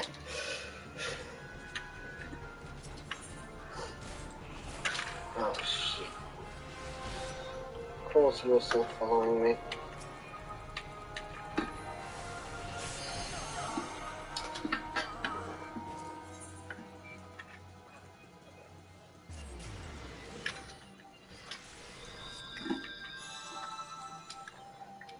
Oh die, that was not easy. I forgot! I did this dungeon not long ago. I forgot to do that. Hi!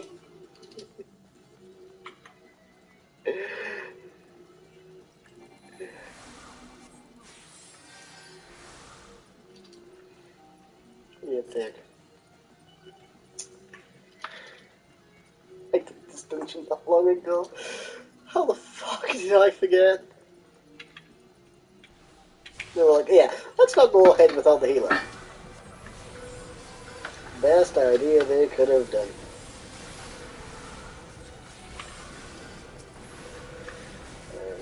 And you... Yeah, you can use F1, F2, F3, and F4 just to check which different people. But it's F2 and 3 that need it more. Because F1 is me. Actually, it's F2 that needs it more. I like how it's using the F keys. If I had a G key keyboard, I would use the G keys. Oh, cheating hell. My mouse is an idiot.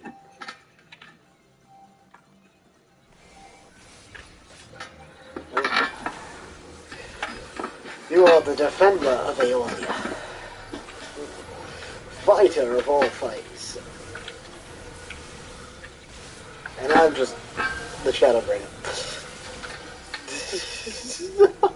I'm a level 30 Shadowbringer.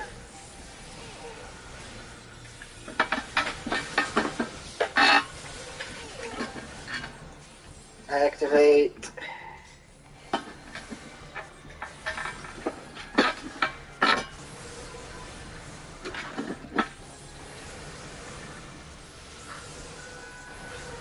Just needed elegant tombstones, not elegant tombstones.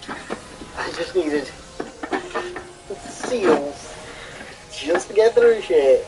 So I can get more gil.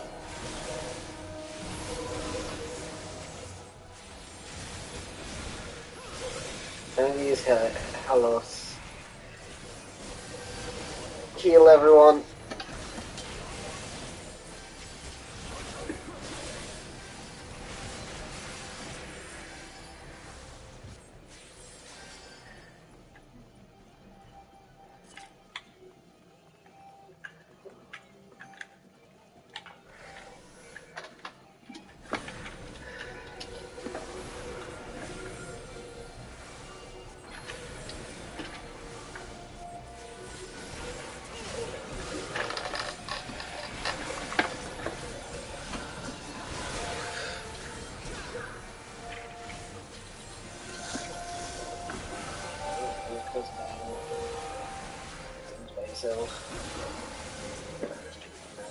Just to heal him.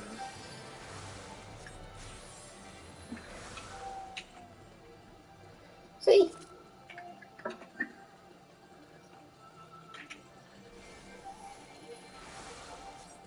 One of these does nothing.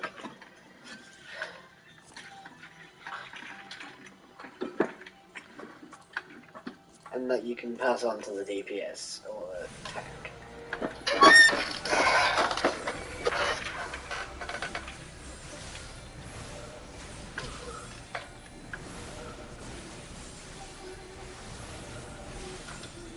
Oh no, that's why he's fighting.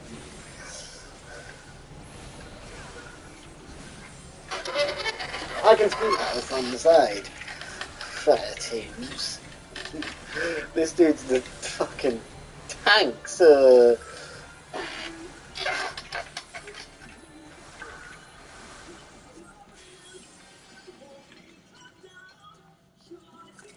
Let's go.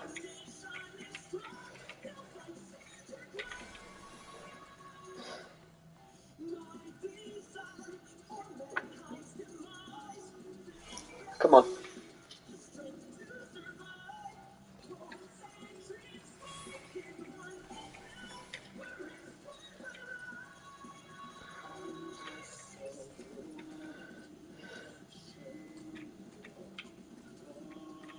What's for poison for that?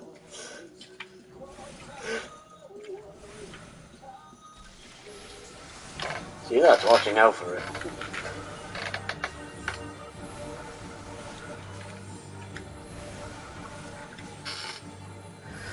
Oh no, he loses a bit of health. Heal.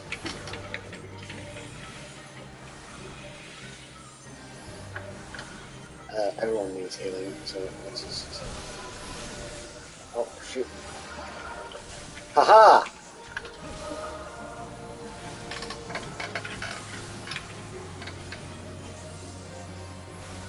Gets quick healing in.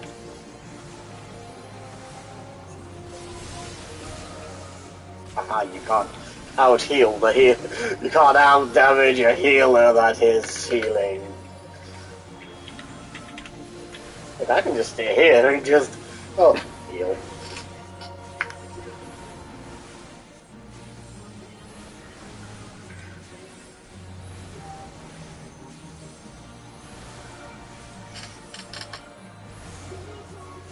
I can't use undraw. I can't use draw. Because I'm too low of a level.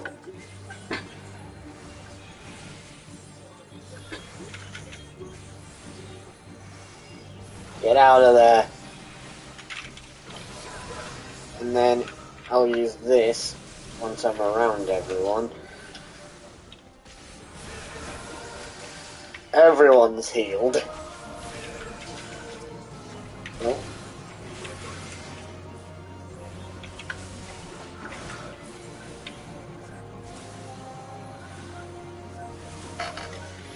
Two.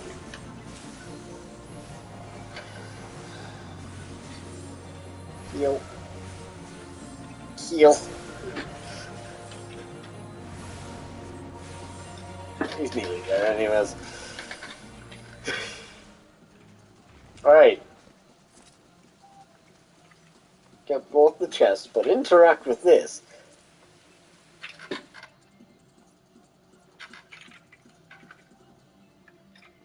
Ah, yeah, I didn't have to get told this time.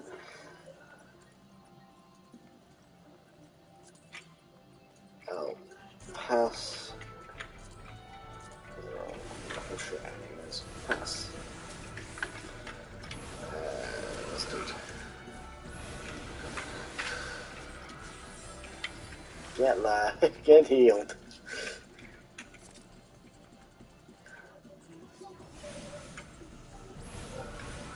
Oh no, he's losing health.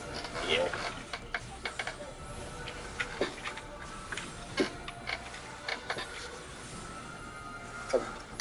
20 pass.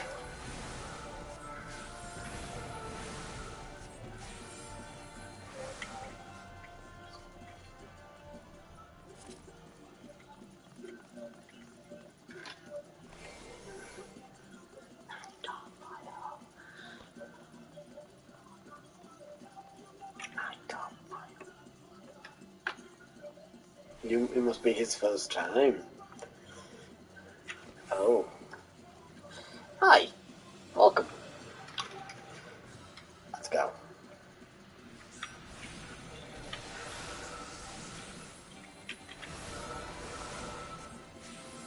Nope. You're not dying on me.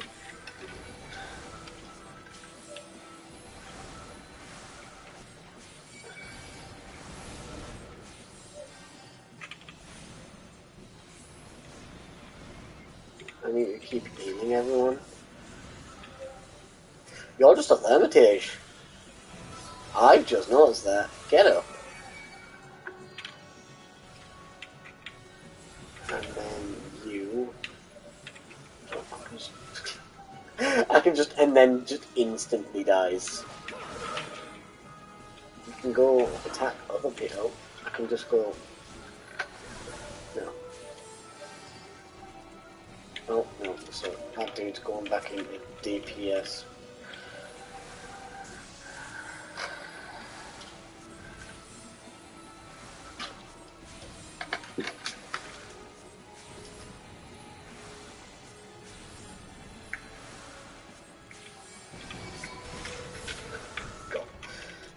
Anything.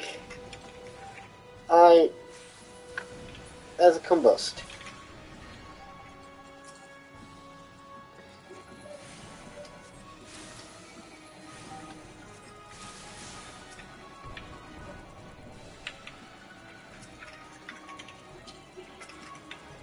Boss, come here.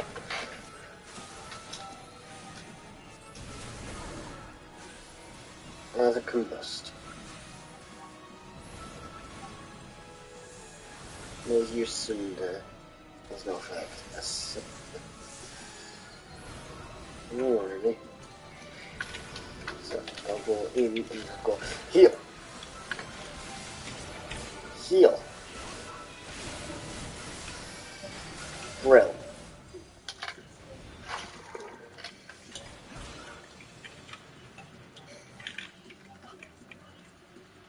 Go attach back on him. Let's go. It's DPS.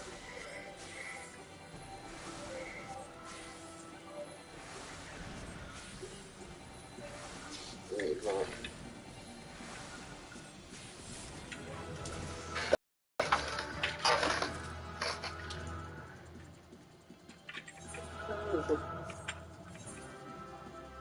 No, it's still synced.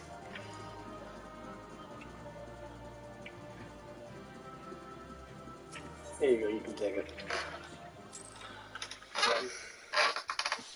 So, leveling still gives me 13,000. I know reward already received. But it still gives me...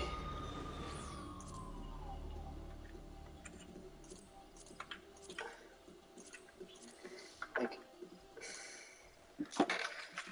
13,000 flame seals, which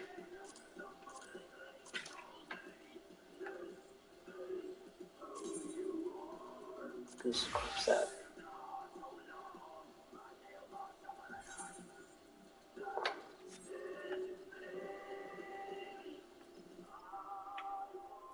Where's my 510 shit? There's 510.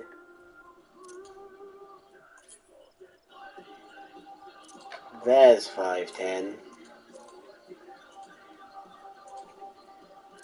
There's 510. Ears.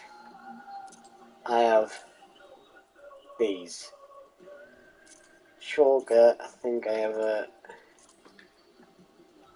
No. Yes.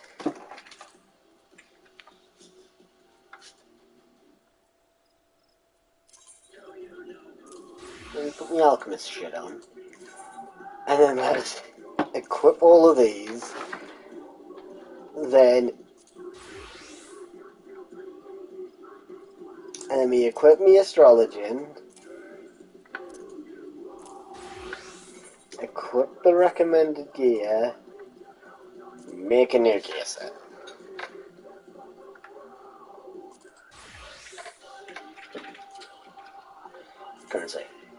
I have 3,000 seals. I need 6,000.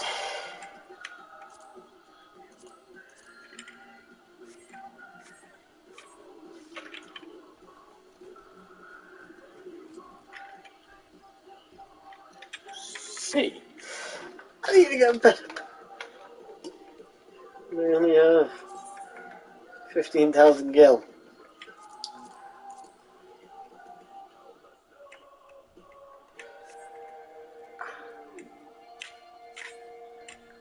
I need C. No.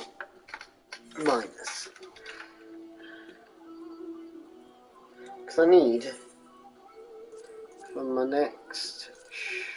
There, the Hero's Gauntlet. 4, 6, B. C. If I get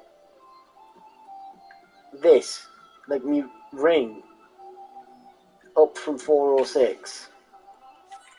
So if I go Lima.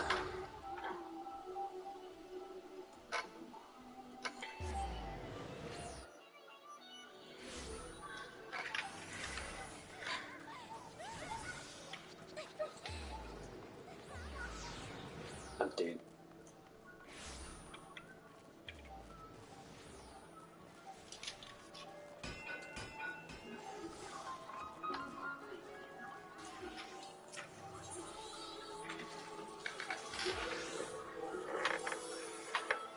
So for 400 rings. These go for like 40. 409s go for about 70,000. And then if I go up to like a 450 one, those go for 49. Of course I go for 49,000. If I get something better than that, 450. 35,000. Necklaces, 450. 38. Earrings, 450. 90. I need something. I need something that gets a fuck ton of money.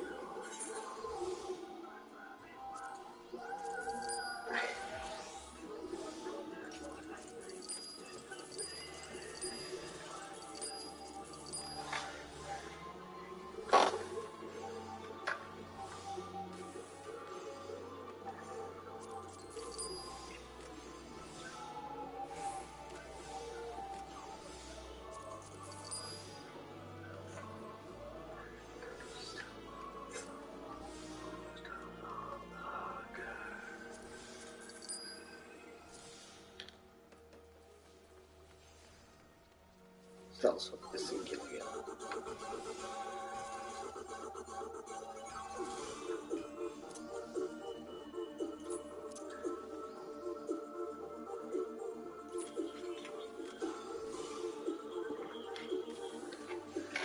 Doesn't have a price.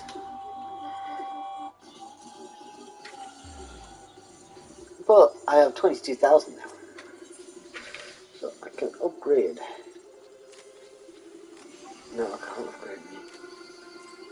I think it was earrings. 19,000 for 450 earrings. Let's see, what's my earrings now? 445. 450. Alright. And look. 450 here.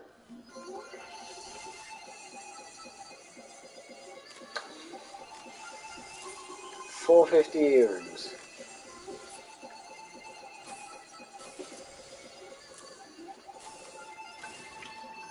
I'm up to 456. I literally just need me ring.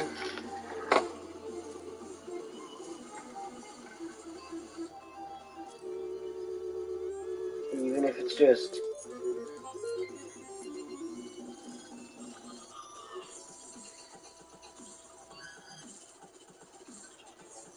still going.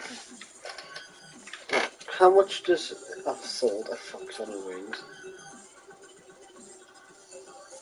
How much do these earrings go for? So for 554. Let's do that, and then 4, 5, 6. I need to do, like, no, U.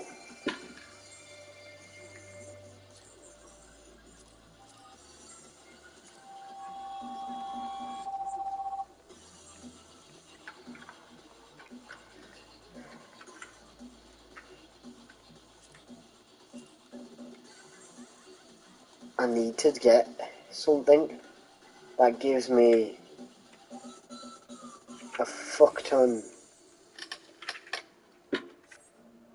or like,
these are unsellable.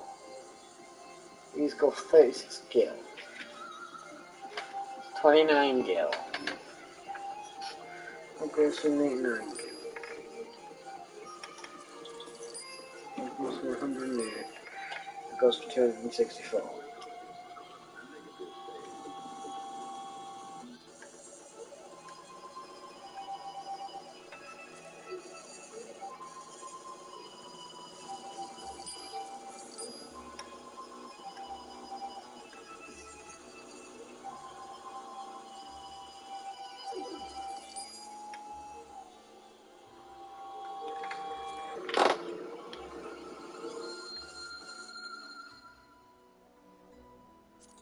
I split.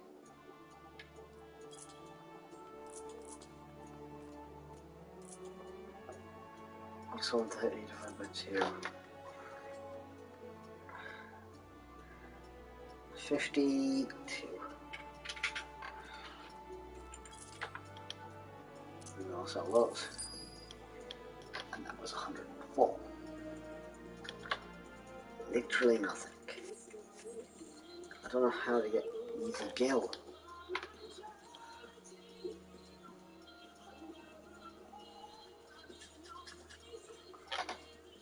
Because I'm on. No, actually, let's go M. No, let's go minus. And go to steps on, no dad. Dad.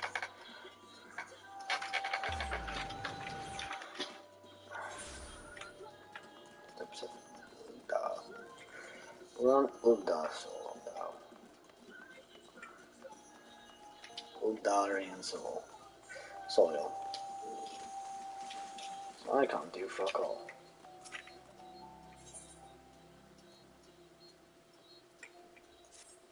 I'll do that in a bit. I want a promotion.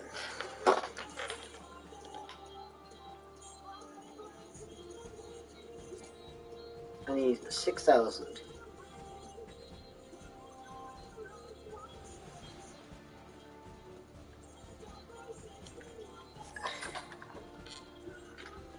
Let's go up missions and company sales. Completing a task and not in the field.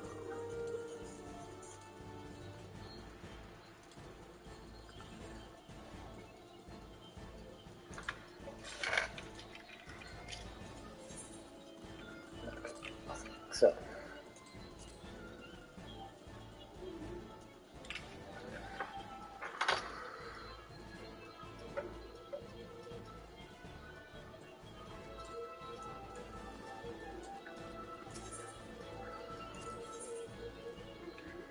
be Flame Sergeant First Class for that level, for that mission.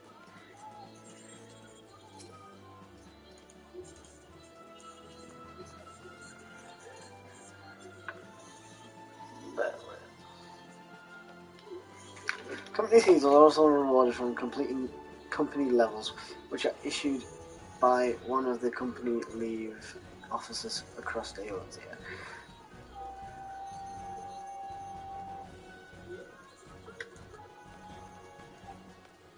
So let's do this mission here.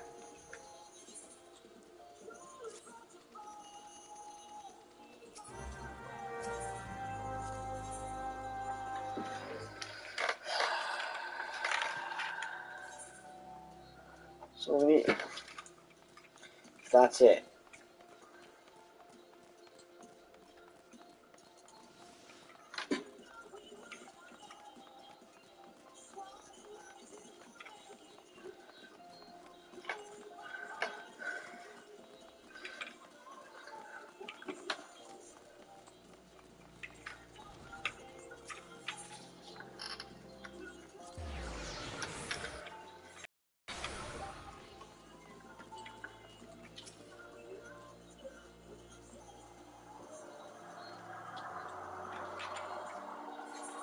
Skip.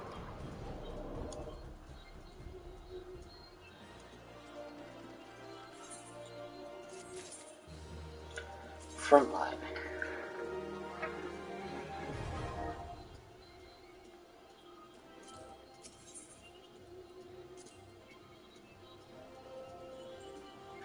That doesn't give you Grand Company sales.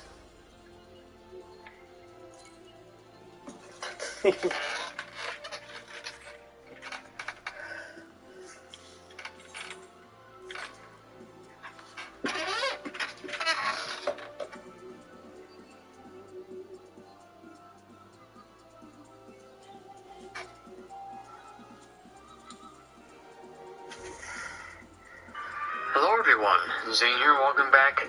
How to get Grand Company seals. They're going to be Alright, so, most importantly, but hopefully with Ishgard, we'll be getting Ishgard. Hey y'all, I'm Ffxiv, and go quickly, and while you should. Now, before we jump in too deep, let's talk about how there are 3 grand companies to choose from. You have the Order of the Twin Adder, the Immortal Flames, and the Maelstrom. Now, the differences between these is really just cosmetic and affects PvP, and that's it. Also, you can change your grand company later on. First time's free, after that there's a small fee, and when you change, you start at the lowest rank of the whatever you change to, but if you go back, you retain your rank. So it's possible to max out all 3 grand companies if you really want to.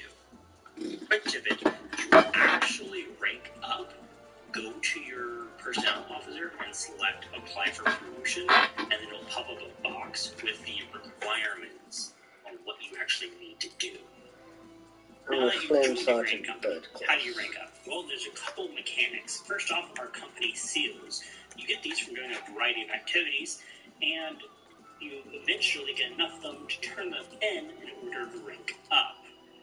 Now, in addition to that, you also have your very own Grand Company Hunting Log, which different ranks will have you complete one of the 3 portions.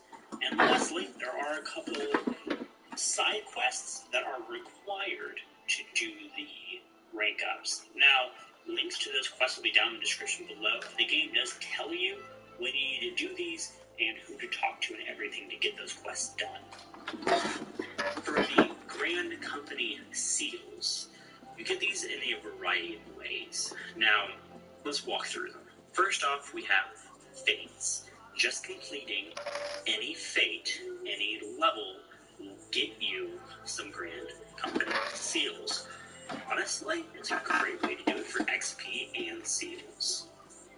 Next up is daily roulettes. Now, there are 2 roulettes that you can actually do to get seals. These are the leveling roulettes and the guild heist roulette. Unfortunately, those are the only 2, and you can only do them once a day, but it's something. Next up are supply and provision I don't even missions. have guild heists. One-a-day missions you can do for your Grand Company for gathering and crafting requests. So they're going to ask you to go gather or craft a certain number of items. It could be gathering ore, catching fish, making different armors, things like that. So if you go out, do that. Honestly, you can buy it off the auction house if you really want to. Wouldn't recommend it, but you can. Go get the items, bring them back, turn them in. You'll get a nice pile of experience and seals. What's cool is if you give them high quality versions of what they're asking, all the rewards double. So that's going to be double experience and double seals. There are also special leave quests known as guild leaves that you can do for your Grand Company, actually any of the Grand Companies. So you can always take these on and do them for experience and seals, but if you do a quest that is for your Grand Company, say you're in Twin Adder and you do a Twin Adder guild leave, you'll get bonus experience and seals. So if you have a whole bunch of those leave quests going around, might be worth a shot.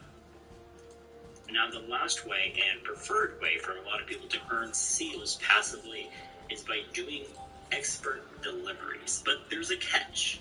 You don't unlock expert deliveries until you're Sergeant 2nd class rank in your Grand Company, which means you'll need to do the before mentioned methods until you get here. Now, what are expert delivery missions? And what they are is Initiate gloves. Items, rare items that you can sell to vendors to your Grand Company for seals. So these are going to be your green items, your pink items, your blue items, that kind of stuff. The catch is, again, you have to be able to sell the item. So if you can't sell it to a vendor, you can't turn it into your Grand Company. But other than that, you can just run dungeons. Tanks and healers especially be great with this. Run dungeons, just roll greed or need on every item that pops up. I would say go with greed if you don't actually need it. Hey Bubs, so today I just wanted to talk about what are some of my favorite ways to level a new character. This isn't exactly meant to be a guide, it's just me kind of like going through some stuff that I think is basic, that I would like to know if you're embarking on the leveling journey now. So first of all, if it's your first character, you gotta do the main story quest first. Like, please prioritize main story quests, class and job quests. That is your number one priority above all else. Don't even think about any of this other crap that I'm suggesting. I'll just already handle your main story quests and class and job quests first, unless you just like really need a break from it. And I would understand that. Anyone could use a break from this idiot. If you're low level, I would say that the hunt log is a pretty good place to start. You can do these, as you can see, they're here for each class, and I found this really enjoyable to do. This is one of my favorite things to do in the game, and I wish that there were more. Like, I wish the hunting log was a weekly thing that would change every weekend, like you could do for higher level stuff. I guess the new version for hunt log at higher levels is clan hunt marks, which I'll get to in a second. But before I do, just wanted to say, if you're low level, hunting log is awesome. It's really good XP, and you'll want to do your Grand Company hunt log as well. You will have to do that to rank up in your Grand Company to get promoted. Which you are definitely going to want to do for other reasons that I'll also get to in a second. There's an important reason why you would want to be ranked up in your Grand Company. Do not ignore your Grand Company. I don't know how much longer you want them to call it a flame private. That sounds uncomfortable. Guild hests are actually pretty good, especially if you are around the level of a guild hest, and if you have the completion bonus. So you see where it says completion bonus and like big extra chunk of XP. You can only get that completion bonus one time per job, per class. Guild hests do not take very long at all to do. And if you have challenge log unlocked, there's a challenge log entry for guild hests as well, so even more XP. And by the way, while you're in a guild host, maybe listen to what the NPCs are yelling at you, because a lot of them have these like little gimmicky mechanics, and if you're not paying attention, these things will last 1,000 years. Like, just have a little bit of awareness and you're in there, okay? Like, they're easy, but please stop killing the guild turtle. That's all I'm saying. Stop killing the guild turtle. You just want to put them to sleep. Pay attention. I don't want you to fail at the first turtle. INIT. I want to talk about the hunt bills that are posted. These are like bounty posters that you've seen from old Western movies, like Wanted. One for 14,000. So definitely not dead or alive. Like, you need to kill them. Dead for sure. You'll need to unlock this hunt system by doing a quest in near your grand company. I think it's called Let the Hunt Begin. You need to do that quest. There are some hunt bills posted at your grand company, like on the wall there, but they kind of suck because they don't give any additional XP. So you can pick them up if you want, but I don't really pay attention to them. What I do pay attention to is the hunt bills posted in Ishgard, and in Stormblood, and in Shadowbringers. You fancy trying your hand at the hunts, do you? Well, ITN reckons you ought to it. It isn't for an old man like me to say. Okay, so you do this quest, let the clan hunt begin, complete, bam. I can now So I need take 2 bills. Alagot leather and So I'm going to do beast that right now. sinew. Pull it out of my inventory, and basically it gives me targets that I I need need to me go hunt leather down for leather. XP and See. Centurio seals. One of those good Do things I to do have in any the shit PBS for me queue leather for sure. leather? Oh, but before I move on from hunts, I also want to mention Yeah, this website called Ffxivhuntspad.com. So if you're leveling from 70 to 80 and you got your Shadowbringers clan hunt Mars, there's a website here. Like, basically you put in which hunt marks you have for the day, search, and it gives you an optimized. So I need Alagot leather and beast sinew. Watch. You look at here, you look on the bounty board. Not the bounty board, the marketplace, so you go Alagot. Oh.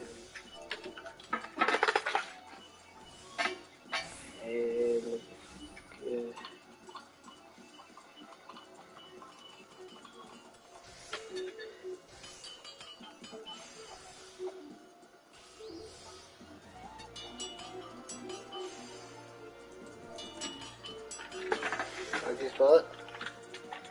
Oh.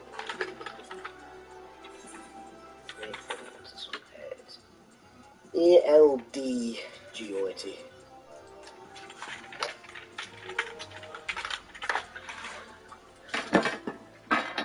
Elder goat leather.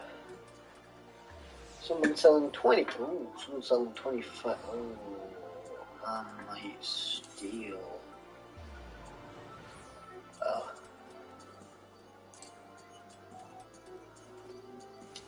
Oh.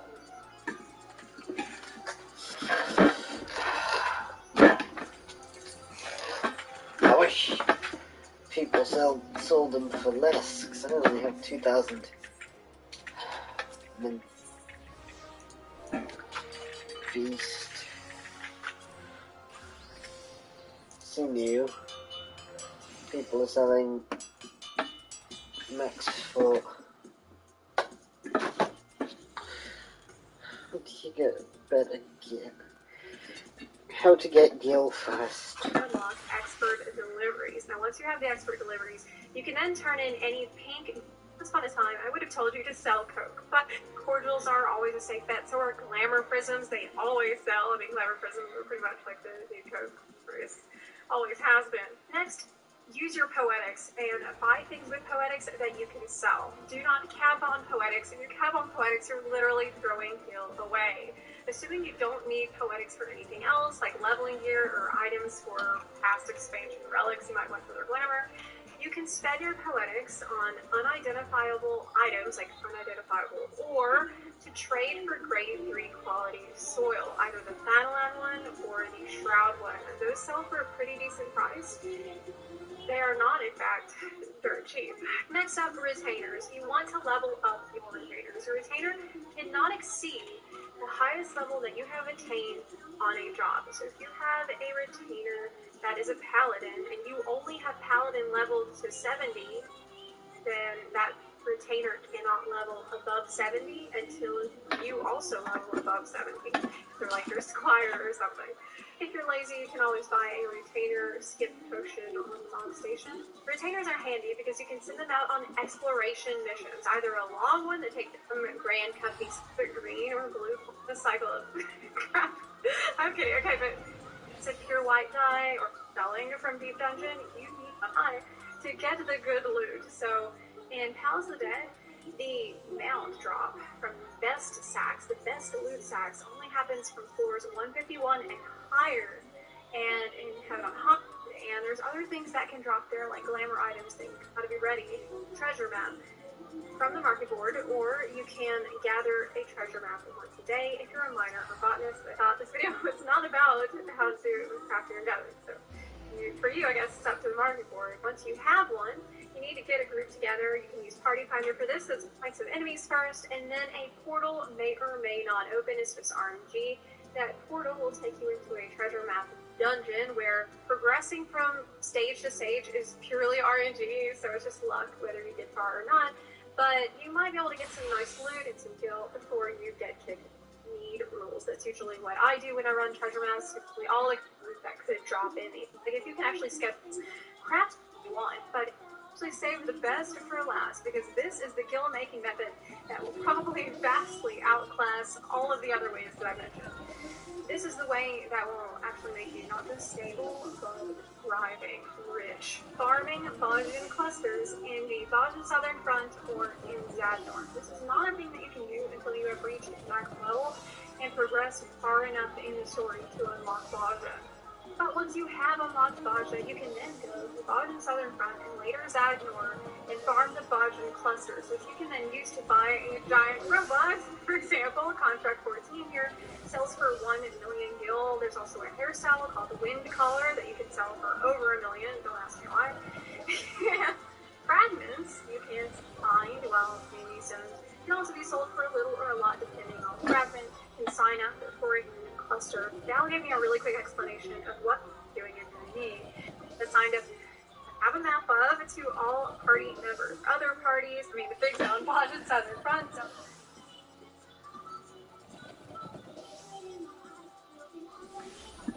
Hey there, your data. Oh, I'm sure you've heard that quite a bit of times now. Your data center and your coffee biscuits. You've probably heard about them or seen the meme on Reddit about them. You'll need first. Let's get culinarian and be able to do leaves in the Crystarium. They consume 1 leaf allowance. Take 9 high-quality biscuits per week. If you don't use them, blend wheat to make a blend wheat flour and water crystals. You need. Hello there.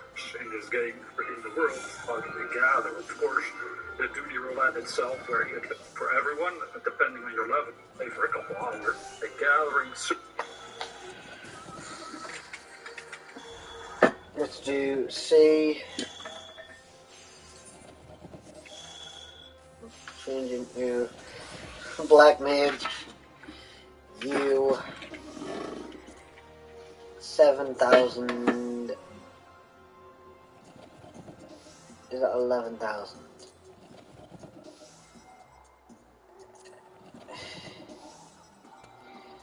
$4,000. 7,000. 7,000. 11,850 if I'm using a healer. Which I'm not. But if I change to me healer that I would use, which is the... No, that's 445, that's 450. I'm not changing because it's got defense. Fuck you.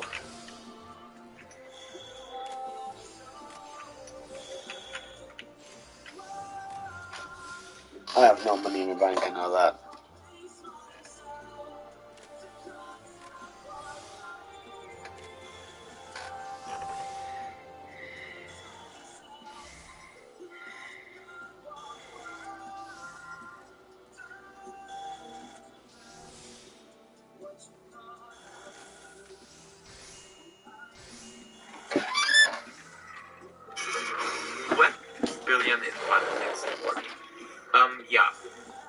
figured that talked about making 30 million in 1 week, and it was actually true, but I think we're way beyond that because the market is just oversaturated with too many crafters and the possibilities of many that can actually craft. Yeah.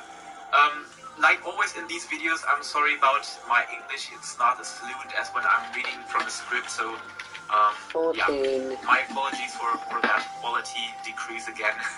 Yeah, I'm still working on the script for the crafting leveling video, and this should be uploaded on Friday, maybe on the weekend, but it should be Friday. Okay, to see what I did and what actually sold out quite a bit is that I just came up with the last. So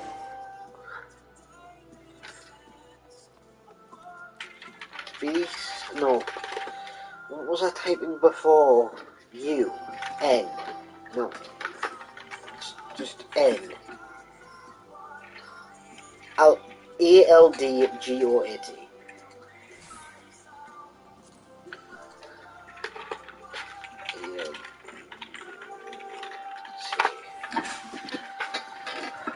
All go letter.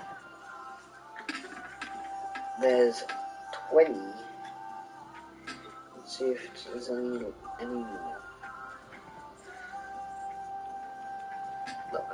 So that's 20 for 10,000.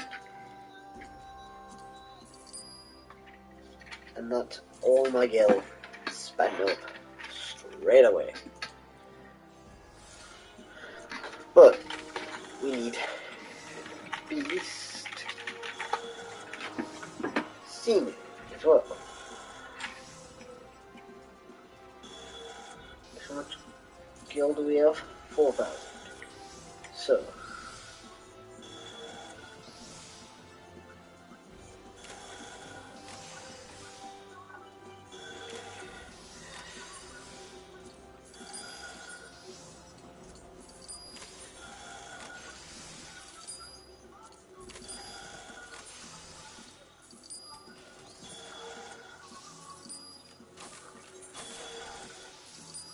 that's all I can buy.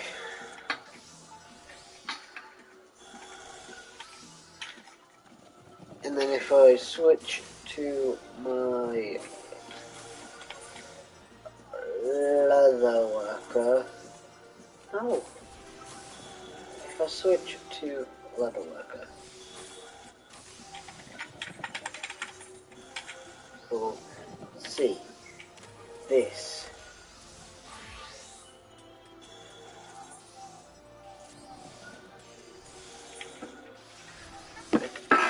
No.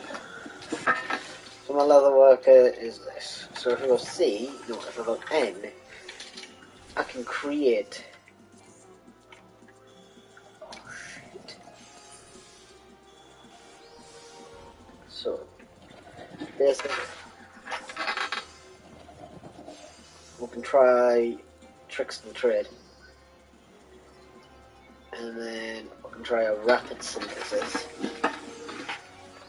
Rapid synthesis. Oh wait. Oh! Inequality. And then use mass development. Which gets that back to 70. So basic synth. Then use tricks of the trade. Rapid synth. Basic synth. Rapid synth.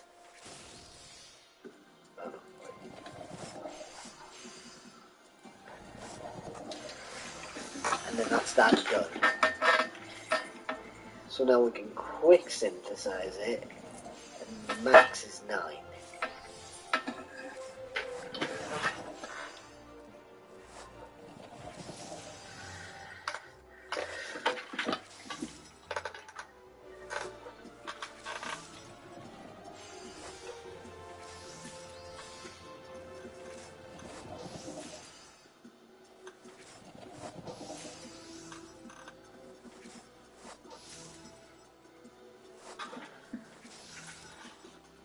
End synthesis. Do you actually make... Oh yeah, you make algold leather with algold skin and alum. How did you get this shit? Okay, so now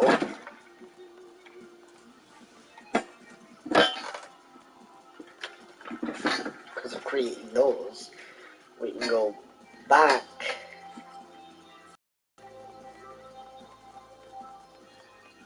like actually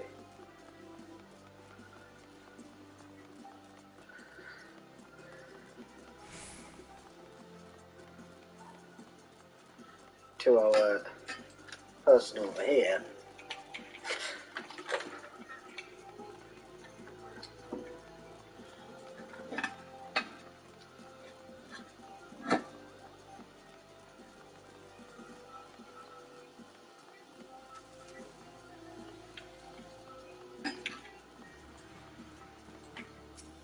So if I go talk to you and take supply,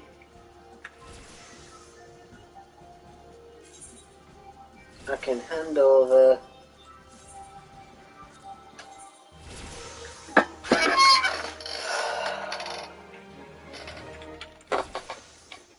and that's only one thing. I need a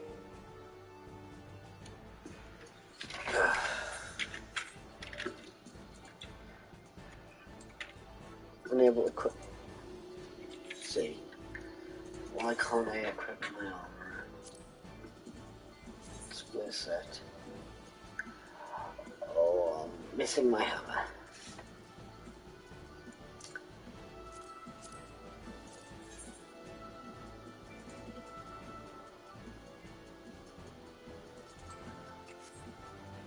I need a weathering doming hammer.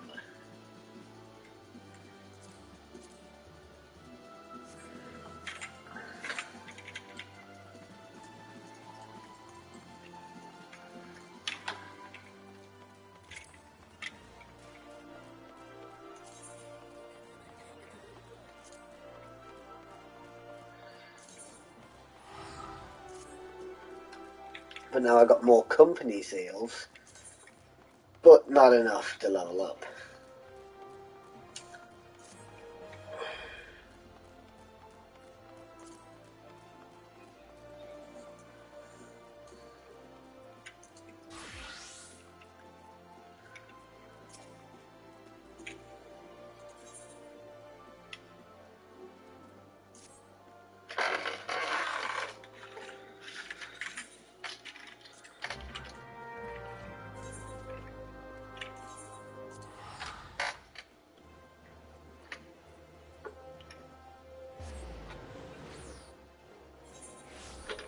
So, you want to make Gil in Final Fantasy, but you're not that high of a level. In this video, I'm going to be showing you a couple of ways you can be making Gil in Final Fantasy without having to be a high level in any crafting or gathering class. All this video requires you to have is a little bit of Gil. Okay, let's begin. We're going to travel to any of the housing districts and find out where the housing merchant is located. Or the Black Shroud. It's located at the dilapidated Dawson subdivision. We're going to want to talk to the housing merchant and locate the other tab. There's a lot of items from the seller that you can resell for higher amounts of Gil. We're going to be focusing on the plot of hydrangeas and the eastern wisteria. Another item you can purchase is located in the table tab. Scroll down until you see the wooden table.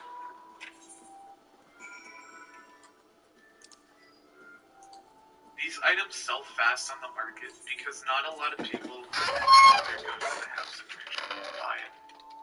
Another thing to note is the plot of hydrangeas in the eastern wisteria are new items to the game that not a lot of people know you can purchase.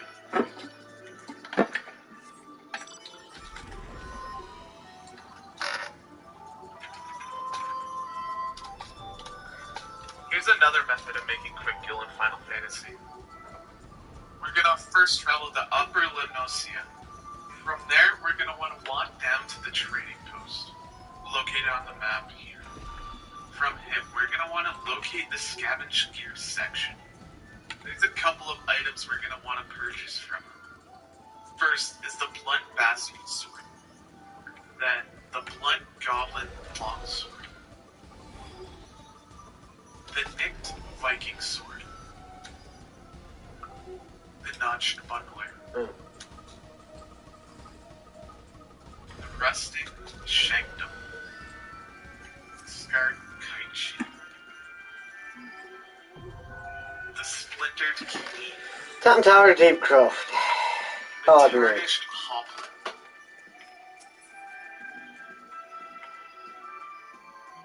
The Blackened Smitty Glows. The Moth-Eaten Cotier. Hey, look. The Moth-Eaten Seneschal Cotier. Finally, the Stained Chef's Apron. Depending on your Tam Tower servers, Deepcroft some of these hard. items I can fetch you wonder what more I'm going amounts to of gil on the do. market than others. The price just depends on what your market is looking like. So please do your research before purchasing the items.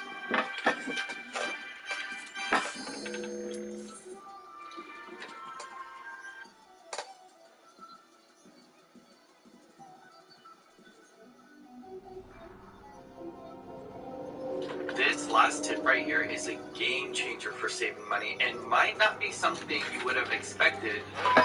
What's up guys, my name is Ffxiv and today I'm going to go over my personal tips of what I did to save thousands upon thousands of gil when I first started playing Final Fantasy XIV Online. And now I want to share them all with you so you can benefit as well. If you get any value out of this video, then don't forget to limit break 3 that subscribe button down below. I want to give a huge shout out to this week's supporter, Zane Lionheart. He is actually a fellow content creator here on YouTube and is actually my very first Patreon supporter. Thank you, Zane, for your support. I will put his link down below to his YouTube channel so you can go check his channel out if you'd like. If you didn't know, the very first time you support this channel, you get a special shout out in my next video. Link in the description to find out more about that. Let's jump in. Number 1 is my favorite tip, and I think a lot of people don't actually think about this, but you don't have to buy gear from the market board when starting off. You will get a lot of gear while you're playing through the story, and the only time I recommend buying things from the market board is usually just a few accessories to raise your item level. As you play through the story, the game does a really good job of keeping you geared for the most part between the main story quest and your job quest. Job quests will provide you with a lot of your updated gear between 1 and 49. I would say healers and tanks should worry about being geared to the dungeon a little bit more than DPS, because if you're under geared, then the damage you're taking as a tank can heavily increase, and if you're under geared as a healer, you'll find that your healing potency is very low, so you might want to change out some pieces if you feel like you're struggling in a dungeon. You might find that that one earring or maybe your belt is about 15 to 20 item levels behind, and if you could find something under 1,000 on the market board, then it's totally worth it. But don't go spending 5k, 10k on a level 30 piece of gear. Just check it periodically and replace the 1 or 2 things that are probably 10 or so item levels behind. This will stop you from spending all your hard-earned gil straight out the gate. Number 2. Level 15 above, you should only be using Poetics gear. I have a video specifically talking about Poetics gear linked above and below to get a more in-depth explanation, but essentially... Hello everyone, my name is Ffxiv and I create beginner guides for Final Fantasy XIV. Today I wanted to go over what gear you should be using and or buying when leveling up in Final Fantasy XIV from 1 to the current cap of 79. This is a piece of information that most people find out at the end of the game, but it could really be helpful for beginner players to understand how gear leveling works so they don't make any bad purchases. As always, I will be as detailed and efficient as possible for you guys so you can learn the most in the littlest amount of time. If you have any topics that you would like me to cover, then leave a comment down below and make sure to boot that subscribe button. And without further ado, let's get into the video. Final Fantasy XIV does a lot of good things, but there are a few things that they rely on their novice network or player-player interaction to handle. And one of those things is informing players how to gear up while they're leveling. Well, I am here to be that resource for you. I will break down each chunk of leveling from 1 to 80, since 80 is our endgame cap. It will differ, but the same principles should apply moving forward. I will also be mentioning city names, but will give no indication of story in order to minimize spoilers, as well as blurred dungeon names. Let's first talk about item levels for new players. Item level is the culmination of gear and jewelry to create your total item level. This determines where your stats are in relation to dungeons and trials. Every dungeon up to level 49 will just have a level requirement, and item level won't really matter. With that being said, you should equip all new pieces of gear as long as they're stronger than your current one. 50 and beyond, you'll have a level requirement and an item level requirement in order to play the content. This makes sure that you're not under-geared for a fight and able to contribute to the DPS, healing, or the tanking of each battle. Starting off in the beginning of the game, levels 1 through 49. This is all about enjoying the story and just equipping what get dropped through quests and dungeons. I would not go out of your way to gear up like doing dungeons over and over or side quests, as the game does a pretty decent job of providing you with the gear you need. You can also scour the market board for what you need if a piece of your gear is really lacking behind the rest. Mostly I find that jewelry is the one that falls behind, as you'll be level 44 with level 17 jewelry. Make sure to keep up on your class quests, as they will drop gear for you as well. I don't have any more class Here's quests. where a lot of the confusion is, so I will break it down for you. Your main goal here is to use your new Poetics currency to buy the gear you need from an appropriate vendor. Poetics will be your main gear all the way up to level 79. I want to say this now at the beginning of the video, and I will explain as we go along. But Poetic Gear, which is the main currency to buy past gear, is meant to allow you to play through each expansion without having to upgrade your gear. Let me explain. The first Poetics you can buy is at Mordona, which is where you end up after a Realm Reborn. And that Poetics gear is item level 130. This will keep you well above any requirements needed until the next expansion's vendor in Idleshire. We can confirm this by going into our duty finder and looking at the dungeon requirements. From the last dungeon of A Realm Reborn to the level 59 dungeon in Heaven's Ward, which is the next expansion, the item level requirements are item level 90 to item level 120. You can see now that if you were to get Poetics from be well above needing to change any gear until level 60 as you meet the requirements for each dungeon coming up. This is true for level 60 as well.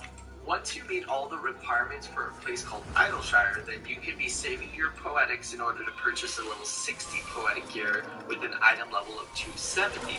Again, if you check the duty finder, you can see that all Heaven's Words dungeons from 60 to Stormblood dungeons to 69 are item level 142 to item level 260. Are you seeing the pattern here? Let's continue. Level 70 Poetics gear in Rogger's Reach. These will provide you item level 400 gear. Cross-checking from the duty finder one more time, the first level 70 Stormblood dungeon to the last dungeon in Shadowbringers is item level 280 to item level 390. Like I said earlier in the video, Poetic gear is meant to keep you geared without having to upgrade with dungeon gear, trial gear, or anything else. I played my whole entire playthrough with just Poetics gear up until level 79. That being said, dungeon gear and other gear is not important, as a lot of it is used for glamours now. So always make sure that you look at your gear and try it on to see if you want to incorporate it into your outfit or overall glamour system. Level 80 or endgame cap is where all this changes. Poetics is only used for pass gear and not used for level cap. I will briefly go over level cap gear in this video. Since it is so extensive, I won't be covering everything, but just giving a general overview. With level cap gear, we introduced 2 new tombstones that change periodically. We have Tombstones of Allegory at 2,000 and Tombstones of Revelation at 450 cap a week. Yes, you heard that right. You can only get 450 Tombstones of Revelation a week. This is put into place so you can't power grind and pretty much break the game. The 2,000 Tombstones is not capped. You can get as many as you want as long as you keep spending them. But the 450, you can only get once a week, and no matter how much you spend, you can't get any more than 450. These tombstones do change from time to time, but the same principle applies. For the most part, doing your daily roulettes with a capped job of level 80 will give you each of these tombstones in order to buy gear from the relative vendor. If you just want to get poetics, then you'll be doing the daily roulettes with a job under level 79. There is also an option to buy crafted gear from the market board. You can also get augmented gear from certain vendors. Unfortunately, and fortunately, there are multiple ways to gear for Final Fantasy XIV, and sometimes gets confusing to keep track of. If you have any questions about the current way to get gear from the time you are watching this video, just comment down below and I will respond and update you. Well, that's the end of my video. I did gear from certain vendors. Of Revelation at 450 cap a week. Yes, you heard that right. You can only get 450 tombstones of Revelation a week. This is put into place so you can't power grind and pretty much break the game. The 2,000 tombstones is not capped. You can get as many as you want as long as you keep spending them. But the 450 you can only get once a week. And no matter how much you spend, you can't get any more than 450. These tombstones do change from time to time, but the same principle applies. For the most part, doing your daily roulettes with a capped job of level 80 will give you each of these tombstones in order to buy gear from the relative vendor.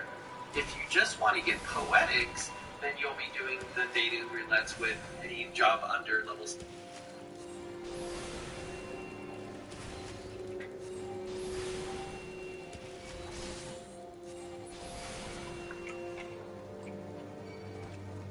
Okay, time to just...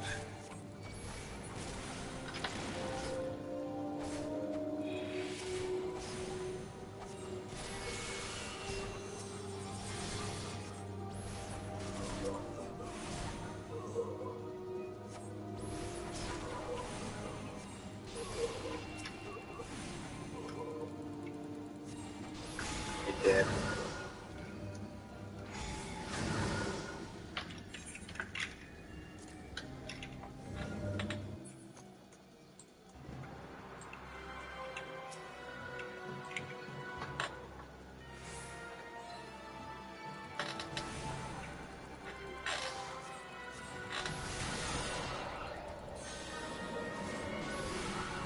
Just hit me.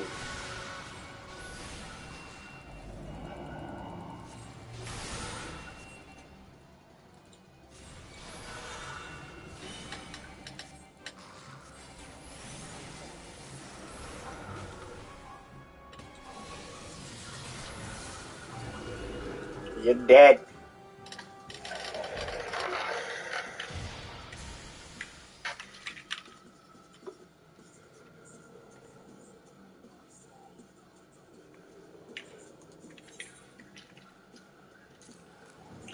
Don't care if you fall off the edge.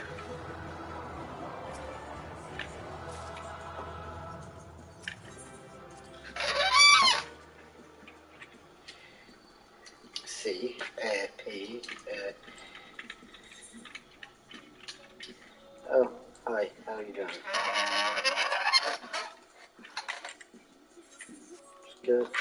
Just give us me money. Thank you. Now I have both. Let's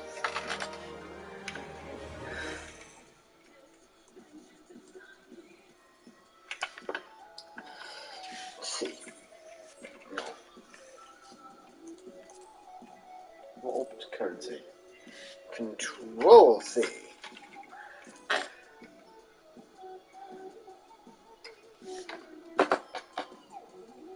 Where to spend Allegan Tombstones of Allegory.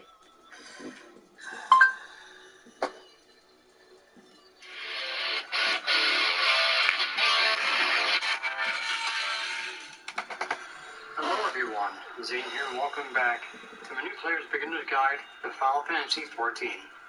In this video, I'm going to be explaining the endgame currency of the Allegan Tombstones.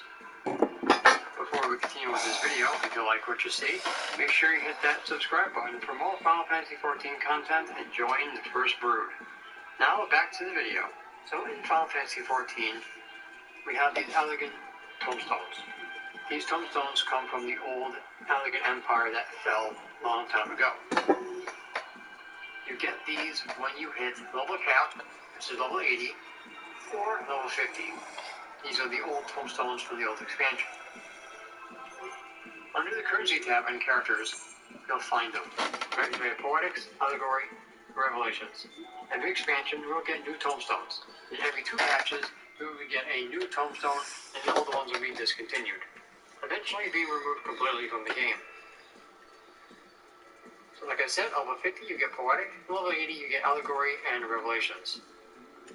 The latest tombstone will always have a weekly cap. So every Tuesday, you'll be able to get a reset and be able to get 450 again every week. Right? So to get your tombstones, you would do the Duty Finder. You have your duty roulettes that will reset and resets. I believe right now it's 11 a.m. resets. Right? And during the next reset, you'll be able to get that again. If you go to a specific dungeon, you can see each dungeon has dungeons, which are basically in the same category. You have Beast Tribe quests, instance places called the Eureka Endgame Hub or the Foundation. Stormblood, we have Roger's Reach. Shadowbringers, we have Yulmore. In Kugani, Ishgard, Ul'dah, Gridania. Yulmore. Are you kidding me? Fucking Yulmore.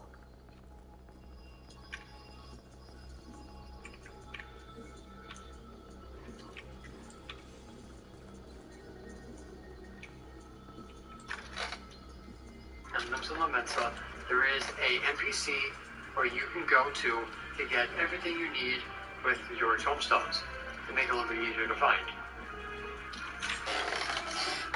Alright, so if we go into the NPCs behind me, which is in Mordona, you're able to see exactly what you can do with your Poetics. You can get endgame gear from Robert Bourne. You also can get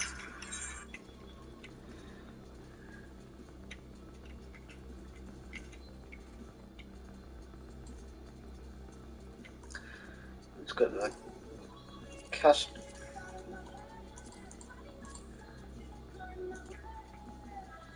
Let's go there. Oh. How did I? I'm not clicking that.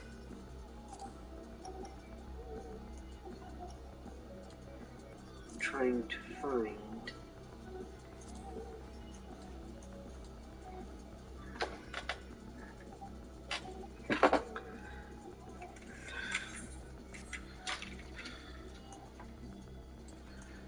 Let's see if it's any of these.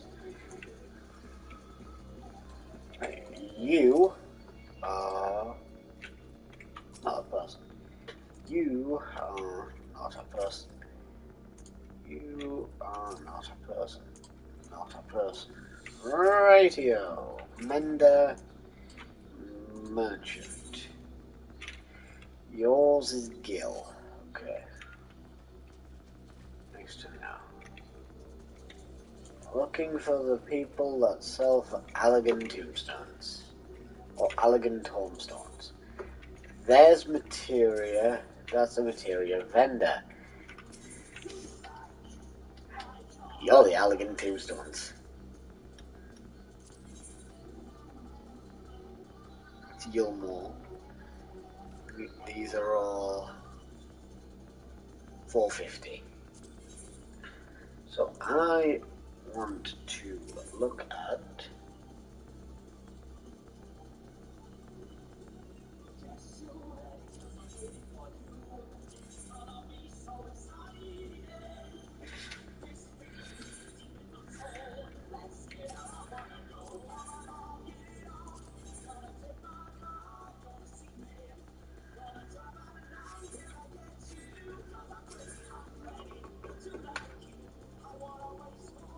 Neosh Guardian. No.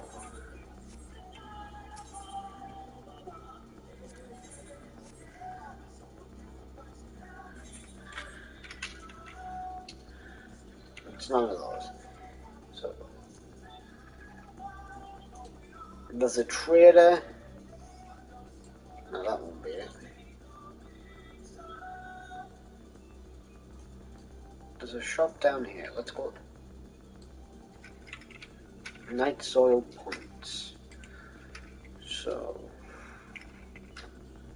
Minions. Gift room scrolls for music. And you also can use items for getting your relic weapon in Final Fantasy 14 is what they're called. Alright? So now what we're going to do is we're going to go over into Ishgard and I'll show you guys what you would do with your poetics in the Heaven's Word expansion. So when we get there, we will continue. Alright, so here we are. Pick your category, which is going to be your Primal Gear expansion. So, and then you want to talk. Alright guys, so here we are in Gilmore, in the Aetheryte. Come up the stairs here.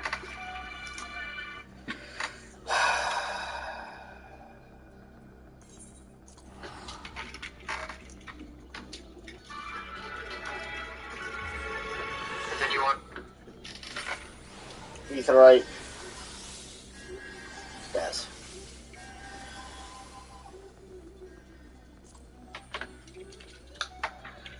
Middle. Tombstone Exchange.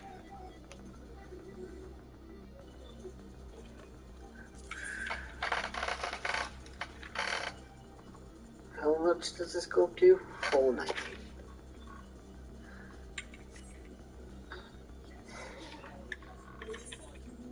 How much do I have? 310. Do you know what I should do? I should be on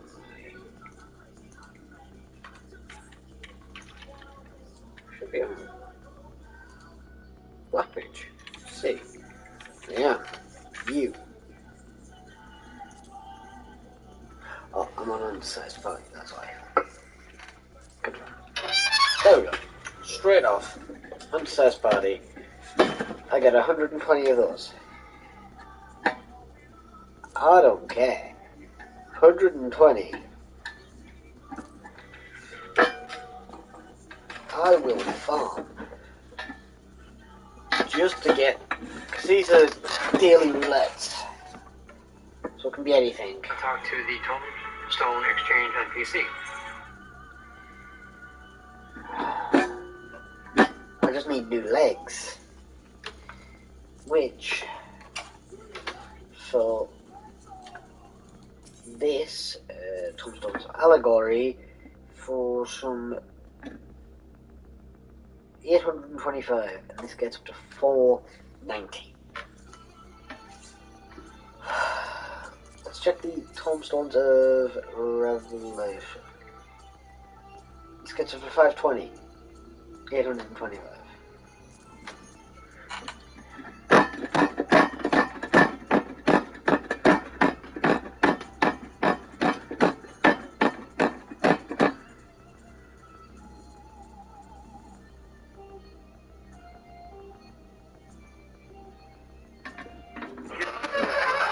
By practicing